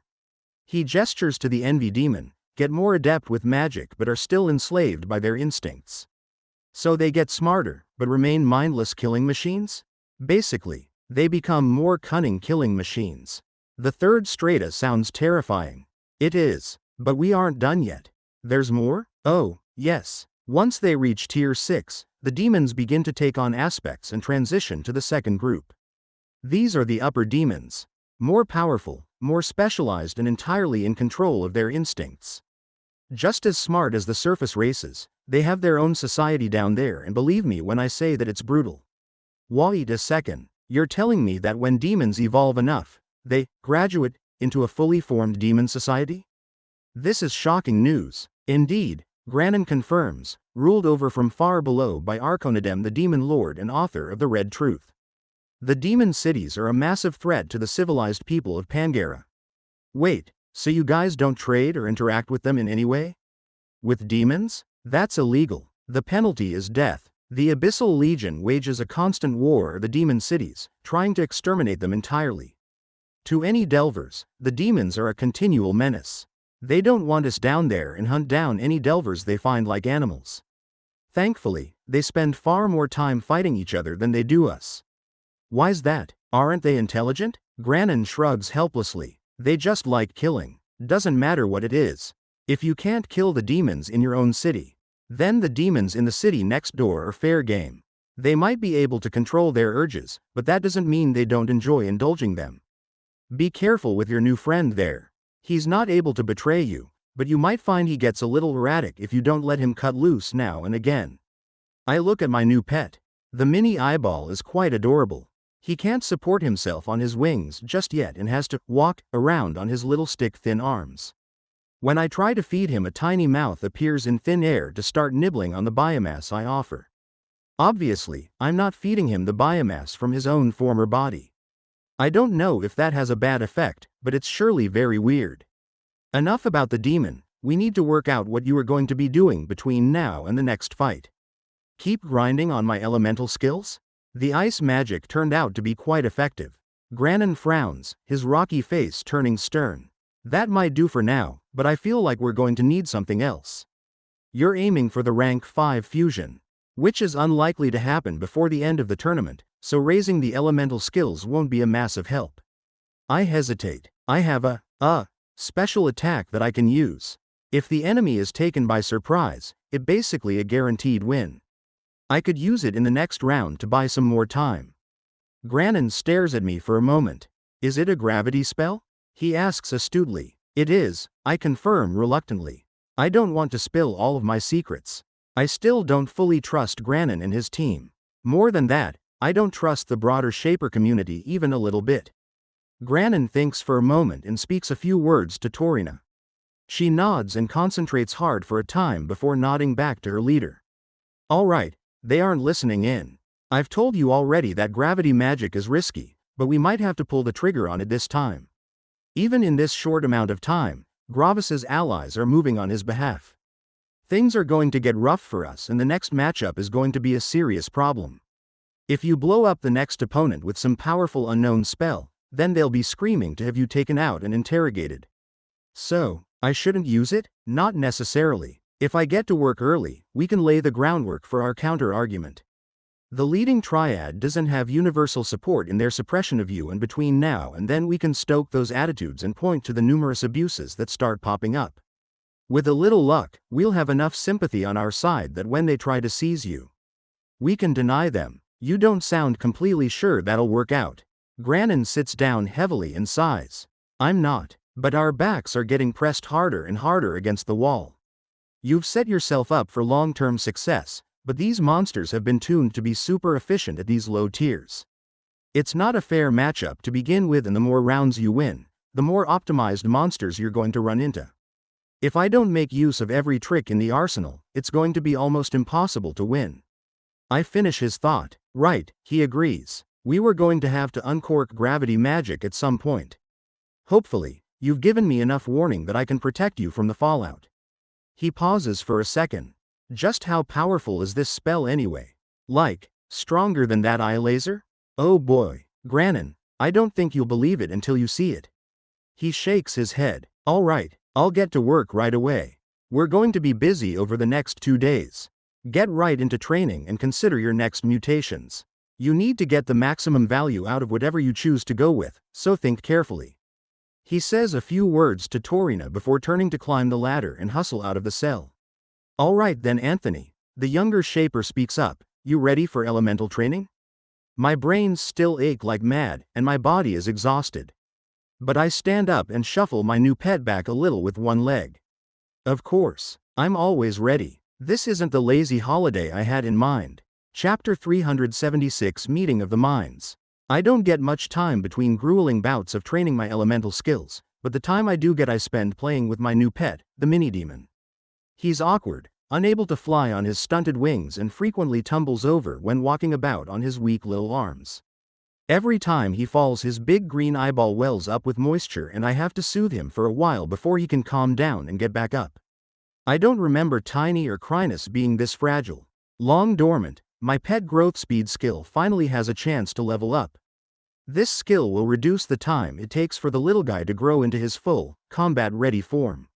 I'd kind of hoped that it would reduce the amount of biomass that he'd need to eat to grow, making the whole process a bit cheaper, but instead it just seems to increase the speed he goes through food. He's always hungry, and the more he eats, the faster he grows.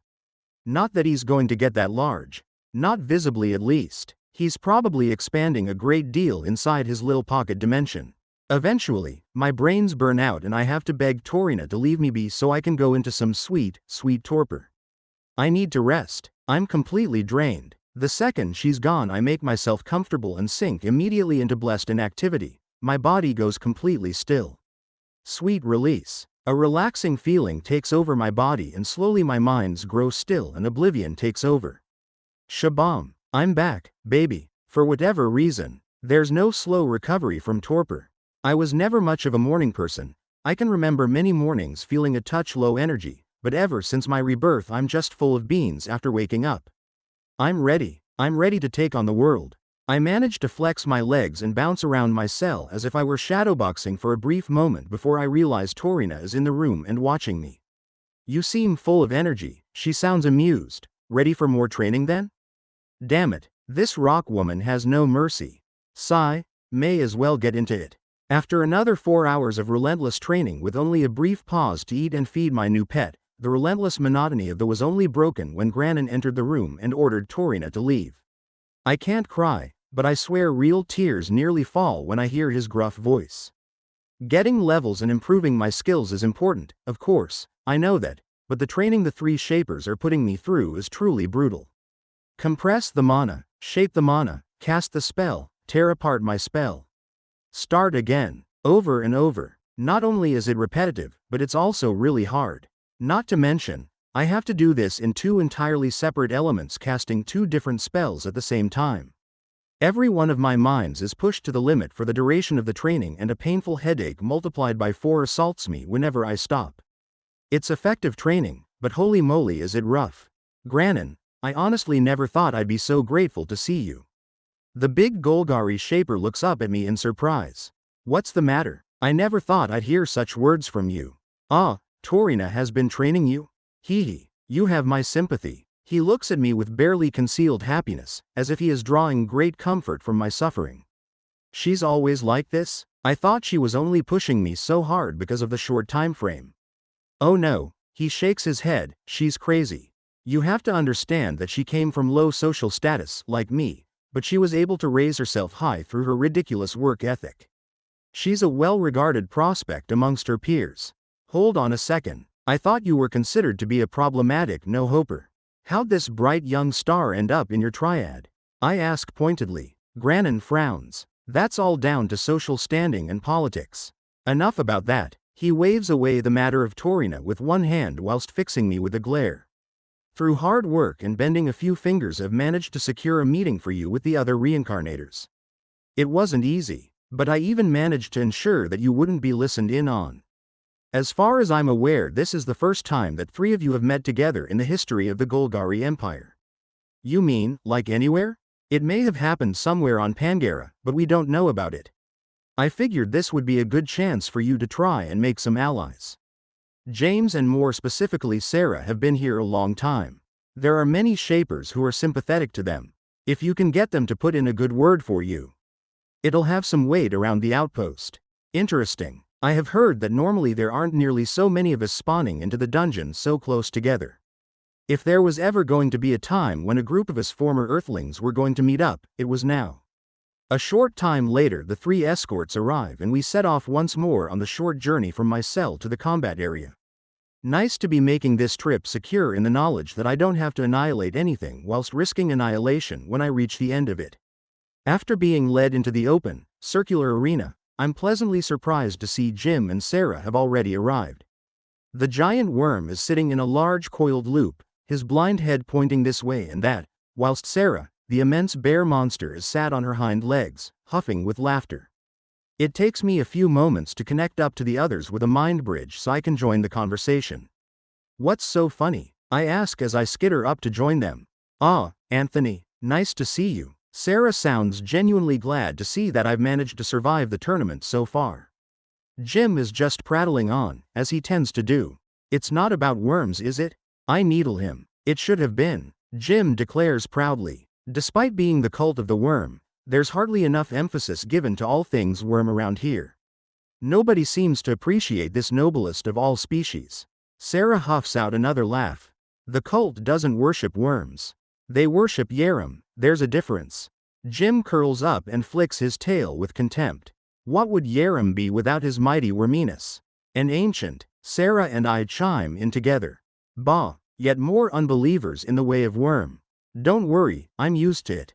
Jim seems insulted by our unwillingness to fully buy into his worm enthusiasm, but I'm not certain how much of his petulance is real or performance. I can't help but feel there's more to Jim than meets the eye. He can't be this upfront, can he? So Anthony, how've you been? Sarah sounds a little anxious as she turns her massive bear head towards me. Me? Competing in a tournament of death. Filled with anxiety and struggle. Same as usual. Why? The giant bear deflates as she hears my words. I can tell that she still feels bad about me having to risk my life on the command of the Shapers. Clearly, her loyalty to this mad cult is still strong, but she disagrees with their actions here. Perhaps there's a little hope for her after all. I've asked so many times, but they don't want to stop the tournament. It's not right, Sarah says, despondent. Why would they listen to you? Jim interjects. We're not equals in their eyes, we're experiments. Means to an end. They don't care that we were once people. That's not true, Sarah protests. Sorry Sarah, I have to agree with Jim, I chime in. My experience is a little bit more extreme than yours, but do you think that if they found you when they found me you'd be treated any differently? I don't think so. I can tell that Sarah wants to argue, but there isn't much ammunition for her to use. I think I take a little risk with these two. Nothing ventured, nothing gained after all. Look, I don't want to say too much, but there's a slight chance I'll break out of here before the end of the tournament. Any chance you'd want to come with? Chapter 377, The Worm Conspiracy. Hell yes, my invertebrate brother. This is what I'm talking about. Leave the crazies to be crazy and let's get out of here. We'll have a way better chance of surviving together than we would on our own. Jim, the elemental worm of Earth, is all in. Not too surprising considering he already wants to escape and has made no secret of it. His entire body wiggles with delight as he enthusiastically expresses his desire to get out of Crazy Town. Sarah is far less enthralled. Escape? Why? She says, aghast. The Shapers have taken care of you for years, Jim. You're safe here. Going back out into the dungeon, it's insane. The giant worm doesn't stop its dance as he replies, exasperation clear in his voice. I've been telling you that I want to get out of here for more than 12 months, Sarah. I didn't think you actually wanted to leave. Why would you ever want to leave? We are prisoners here. Well fed and well cared for prisoners, to be sure, but prisoners all the same. Do you think just because they speak to you politely that you aren't a captive? Can you go wherever you want? Can you do anything without their permission? You need to wake up. It's better than living like a mindless beast. You want to go back to kill or be killed. Or more likely, spending months at a time hiding beneath the dirt. Whoa there, I break in. Let's just chill for a moment. That got heated fast. The two monsters are staring at each other, as well as a worm can stare anyways. I really don't think he has eyes. And Sarah is clearly agitated, her breath booming like bellows as she sucks in the air. From that brief interchange I get the feeling that they might have had this sort of interaction multiple times before, with much the same conclusion. Looks like I need to play the peacemaker. Look, I didn't mean to stir up any bad feelings here. Yes, the dungeon is a scary and dangerous place where you have to fight to survive. I say to Sarah, and yes, you are in fact prisoners here kept under the thumb of the cult, I say to Jim. I think we can all agree that those things are true, right? The other two former humans grumble in agreeance. Great. Clearly, Jim is less intimidated by the thought of surviving in the dungeon than Sarah is. That's fine. There's no judgment here. I try to move my antennae in a soothing way. Calming circles, all that jazz. And it's clear that Sarah isn't as chafed by her restricted freedoms as Jim is. That's also fine. Let's just talk it out. Work out where each of us stands and most importantly, not leak this idea to the Shapers and get Anthony brutally murdered, all right? I gave them a moment to collect themselves. Why are they getting all bent out of shape? If anyone has the right to be feeling a little tense at the moment, surely it's me. Okay, how about Sarah goes first? Is that all right, Jim? The worm gives a languid tail wave as a reply, indicating his lack of care. All right then, Sarah, tell us how you feel about the escape plan. I feel like I'm managing a couples therapy session for my parents. At least this time nobody's screaming at me. Okay. The gigantic bear nods her head and settles back on her hindquarters. She takes a few moments to frame her thoughts before she continues. Obviously, it's been a long time for me. In the dungeon, I mean. I had an advantage over the two of you, I suppose. I was reborn as a bear, not an insect. I don't think I was super powerful, but I was quite strong and I was able to defend myself pretty well. But I wasn't very good at it. Being a monster, I mean. I suppose, it must sound silly, but fighting and killing. I hated it. I found refuge with the Sophists for a time, but I wasn't comfortable there. They didn't understand why I didn't want to fight. I nod my antennae sympathetically. They wouldn't make sense of that at all. A monster that wouldn't fight? What's the point of it? When the Shapers found me, I was almost mad from the fear and the violence. I don't want to go back. I don't want to be on my own again. A pause. Thanks for sharing, Sarah. I think we can all agree that fighting to survive is difficult and scary. I think we can also agree that not everyone is wired to thrive in that sort of environment. I just want you to consider one thing, Sarah. If you were to escape with us, you wouldn't be on your own, but would have people to talk to, people who could help share the danger with you. Something to think about. This is actually super tiring. I'm not built for this. Jim, why don't you tell us your thoughts about escaping? Gladly. I am more afraid of the Shapers turning on me and stuffing me into this tournament than I am of the dungeon. Simple. Remember, my experience of the dungeon wasn't great, in fact it was absolutely awful. But I'll take that situation, which I can control, over being fed to some death weapon of a monster. Again, a pause. Great, I think that's helped clarify everyone's thoughts. Talking this reasonably is taking a toll on me. I think I can feel my headache coming back. Why do you think the Shapers would force you into the tournament? Jim? Sarah asks her friend. They love you here. They've always been good to you. Things are changing, Sarah. I've said this before, but surely you can see it now. Look at Anthony. You never would have thought that he'd be stuck where he is now, would you? He's just like us. Why are you so sure that they won't do the same to you and me? To me, it doesn't make any sense that you ignore this possibility. Maybe you can afford to, since you're strong. If they put me in there, it'll be a slaughter. I can't afford the risk. I have to agree that I don't particularly feel the love that you allude to here, Sarah. They've spent a lot of time and resources on you over decades. I feel like the new regime may want to collect at some point. She probably feels a little ganged up on with the two of us coordinating against her. To be honest, I don't really care if she decides to join the escape plan or not.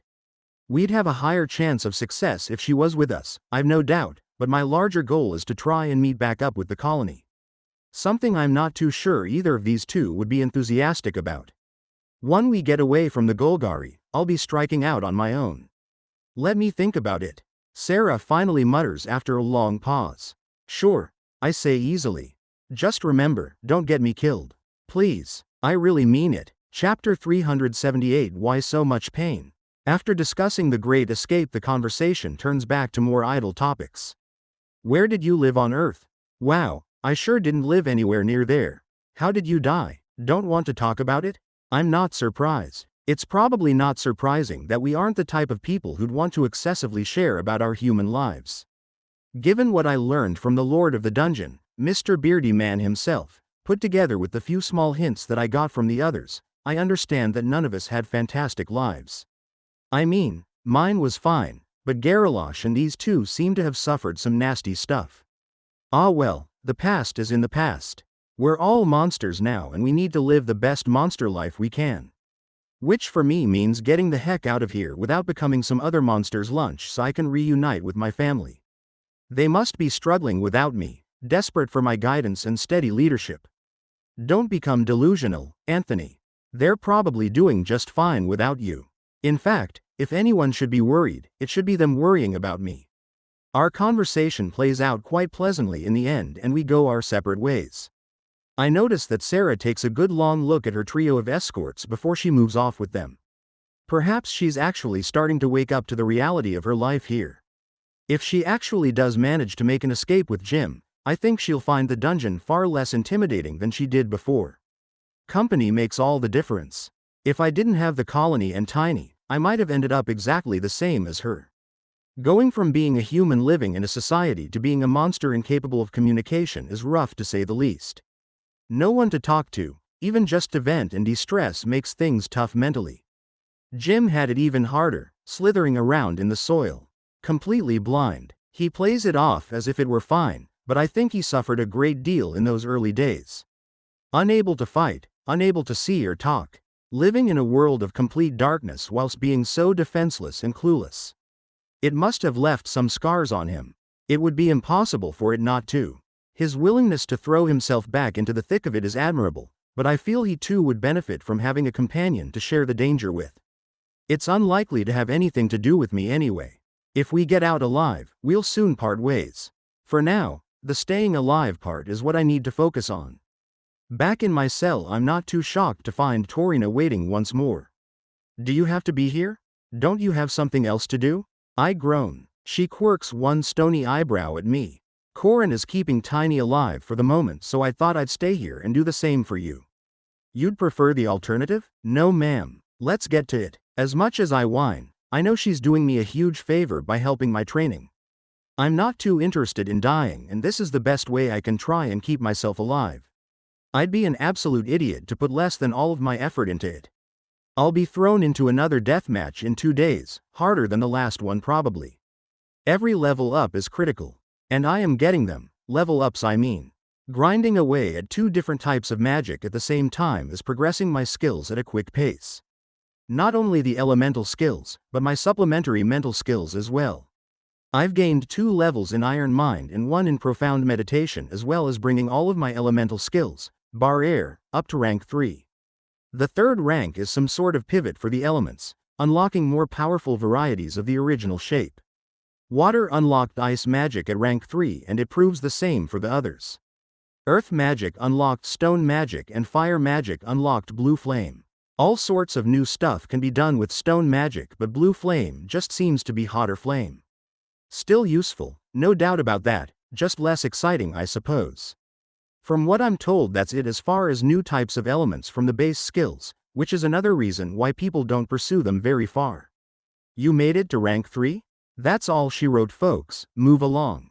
For my part, I fully intend to keep pushing. Before the next fight starts I'll have all of them at rank 3 and be pushing for rank 4. Any word on my next opponent? I squeeze out to Torina during training. She whips a quick spell at me in case I become distracted, but I manage to rip it apart at the last second. Not yet, she informs me, the second round hasn't finished yet. I think we still have 2 more days, perhaps a little less. Another 2 days, is there any chance you could sneak Tiny in here? I'd love to say hi to the big lug. I'm keeping him as close as possible, but it might be tricky to bring him into the compound. I'll see what I can do.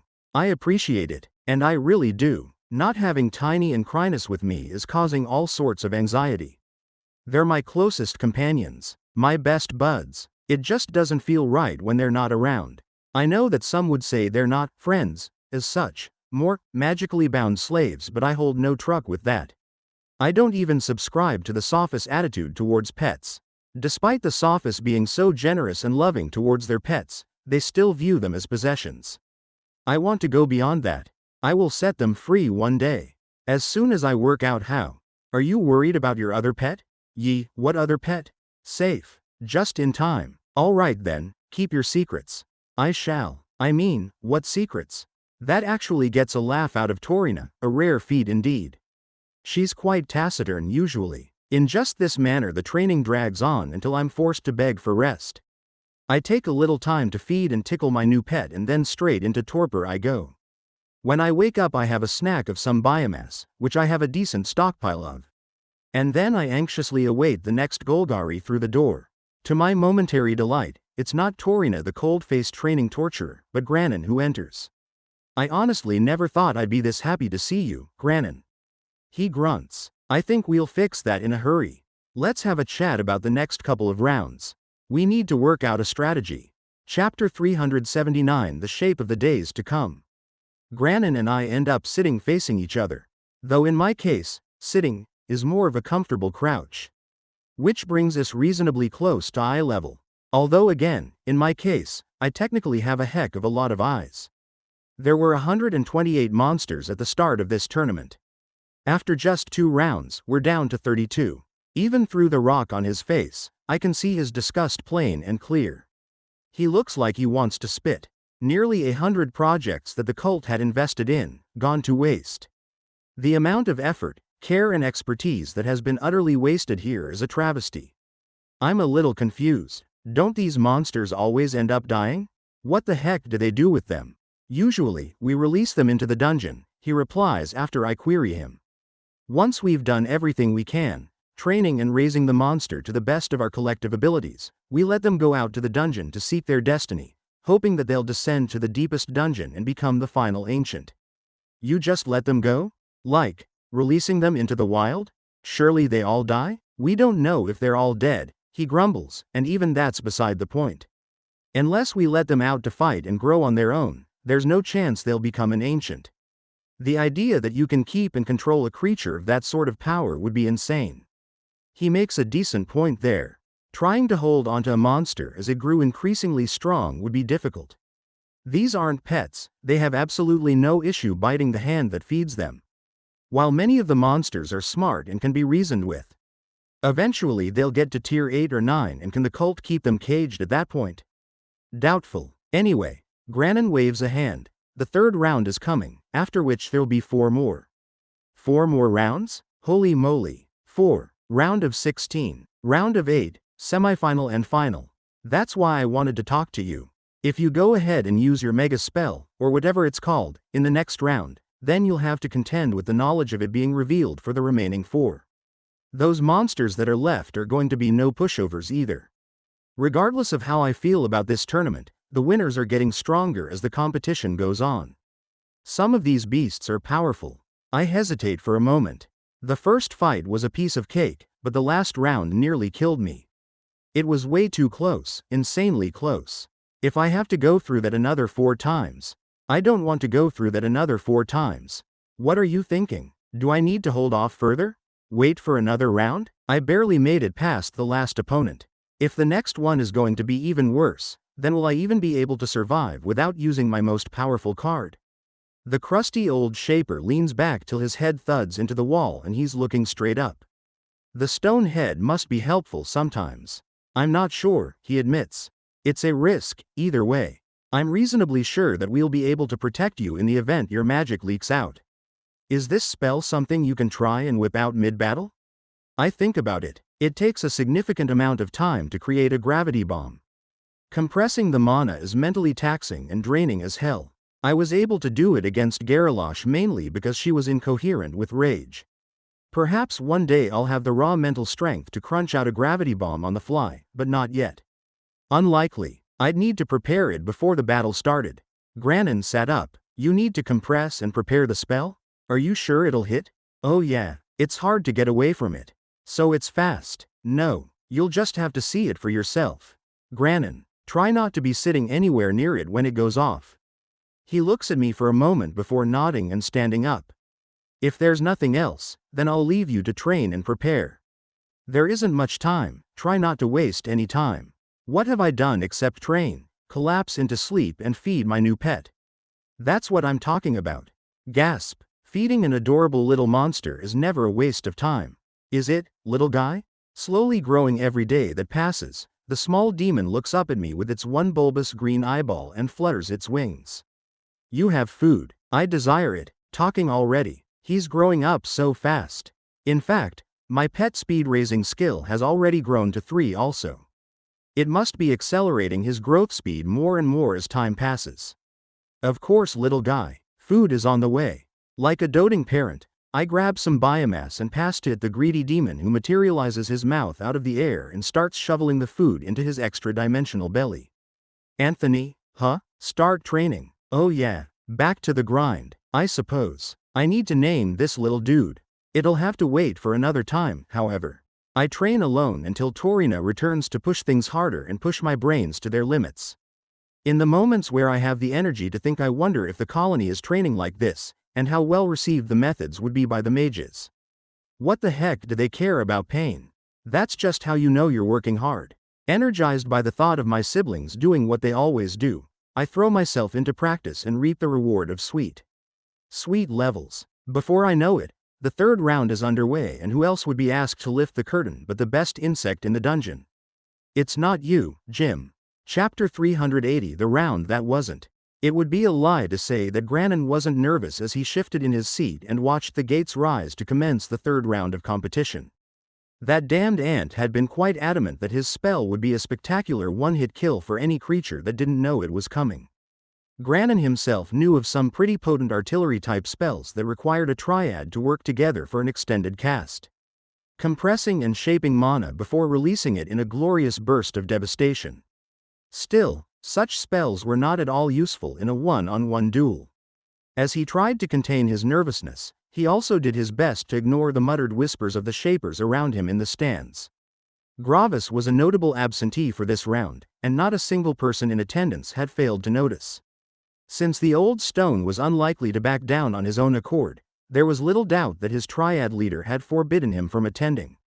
After the campaign, Granin had waged bringing attention to the open bias against his sponsored monster. The leading triad had to step a little more carefully lest they jeopardize the legitimacy of their tournament. Having Gravis blow up and get into another fistfight would not be a good look for them. Even as he understood their motives, Granin was a little disappointed. Baiting Gravis into another explosion would have served his purposes perfectly. With a rattle and a crash, the gates slammed into their frames fully raised. And the gathered shapers leaned forward in their seats as the two monsters emerged from their respective tunnels. From one side came a gleaming ant, barbed mandibles already gnashing at the air. Even from where he sat, Granin could feel the mana concentration within Anthony growing by the second. He was already working on his spell, and everyone could sense it. That happened to include the monster who'd entered opposite. A ponderous mound of dark goop, the Death Creeper was a pain of a monster to kill. Capable of rotting flesh that even approached it, the creeper exuded a powerful aura of decay that few monsters of the second strata could match. As it sensed the powerful buildup of mana within its opponent, the creature wisely began to disperse its mass. This creature was a tough opponent for Anthony in Granin's eyes. His acid would do little to the beast since the acid itself would dissolve to nothing before doing any sort of damage, and if he tried to close in and bite, he'd be suffering damage just from being close to the thing. Magic was the best way to deal with the creeper, but even that was hard to achieve. Without a doubt, the triad in charge of raising this creeper had taken the necessary precautions and built magic resistance into the monster from an early stage. The creeper didn't appear overconfident at all and moved cautiously, spreading itself out and oozing its way toward its opponent. For his part, Anthony continued showboating and snapped at the air with his mandibles while his antennae swirled wildly. What the hell is he doing? Mind if I join you? Granin started when someone spoke nearby and turned to see a smiling shaper standing nearby looking down at him. He frowned a touch when he realized who this was, Inarin, triad leader responsible for raising the creeper fighting below. Sure, take a seat. It was a little unusual for competing sponsors to be sitting next to each other during a bout, but not unheard of during this tournament. Some shapers found the process too emotional, whereas others remained quite detached. My thanks, came the reply as Inarin took his seat. That seems to be quite the spell your creature is working on there. The mana feels dense and almost unstable. Granin grunted. His best chance of overcoming your creeper is overwhelming it with magic. I get the feeling this fight is going to short and decisive either way. Oh, I agree. If the spell fails to do fatal damage, then I believe the ant will find itself quickly overwhelmed. Inarin sounded immensely confident in his assessment. Enough so that Granin turned to him curiously. You don't believe the spell will be effective? Not wanting to appear impolite, Inarin simply nodded. Indeed, the weak point of the creeper is its slow movement combined with its poor ability to contest ranged opponents. In the dungeon, as I'm sure you know, they are typically an ambush predator, not suited to chasing down their prey. My triad and I have put a huge amount of effort into designing this creeper to overcome those issues. Its ability to resist magical offense and disperse damage is first class. Granin nodded. He'd seen the creeper's first two fights, and they went much as Inarin said. Closing in against the monster was playing to its strengths, and it would use its liquid-like flesh to engulf its opponent and allow its death aura to do the work whilst absorbing whatever punishment its victim dealt out in its death throes. In the tournament, the opponents of the creeper had taken the safe approach, attempting to kite the monster and punish it from range. Neither had succeeded. The creeper had spread itself out across a disgustingly large area and slowly cornered its foe while absorbing the damage sent its way. In both cases, the opponent had been cornered, wrapped up and succumbed shortly after. The same scene was playing out again, except this time the opponent hadn't even bothered to cast a single spell, choosing instead to pose dramatically. Granin had to resist the urge to slap his forehead.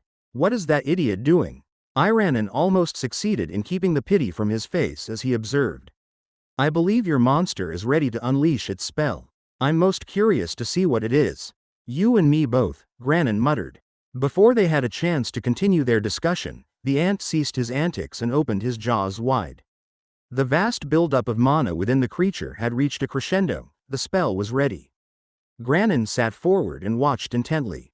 From what he understood, gravity magic was able to change weight.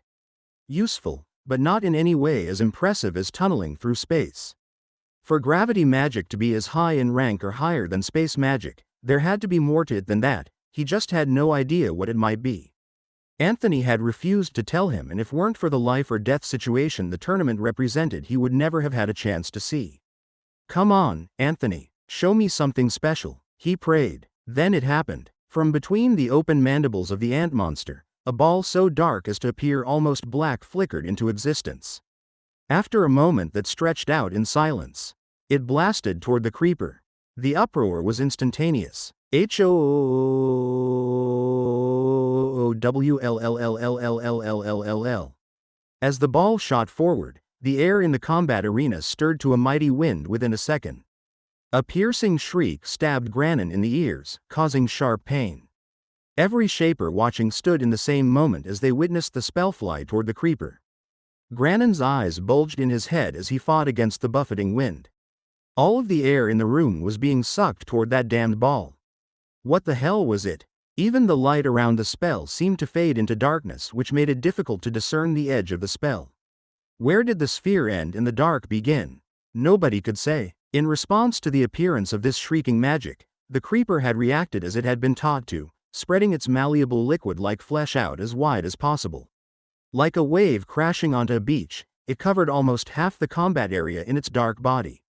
It took only a few seconds for the spell to cross the distance.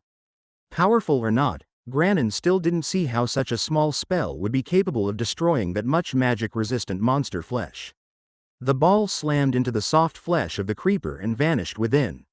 For a heartbeat, Granin feared that nothing would happen, that the spell had been absorbed and destroyed just like that, but then the body of the monster expanded in an instant and that horrifying shriek stirred the air once again. A black sphere several meters in diameter appeared. The body of the creeper around it was just gone, somehow vanished. The pull of the air was even stronger now, the light dimmed even further, and Granin could feel something that stirred in him a deep fear. He was being pulled forward. His feet slid toward the edge of the area slightly before he blinked and braced himself. He could see other shapers around him doing the same. The spell was trying to drag him in. If he could feel it from up here, what was it like down there? He only had to look at the creeper to get an idea. At first the monster had accepted the loss of a chunk of its body. Such a thing was normal after all, but as it had tried to pull away from the spell, it had found that it couldn't. In fact, it was being pulled toward it. Granin could see the monster trying to pull its flesh away, but it was useless. With every second that passed, more and more of the creeper was pulled into the sphere, where it simply vanished, as if it had never been. The shapers watched the whole process in shocked silence until the spell flickered and disappeared. The vast creeper was nowhere to be seen. The only thing that remained in the arena was a gleaming ant, still posing up on its hind legs with the front two extended wide on either side.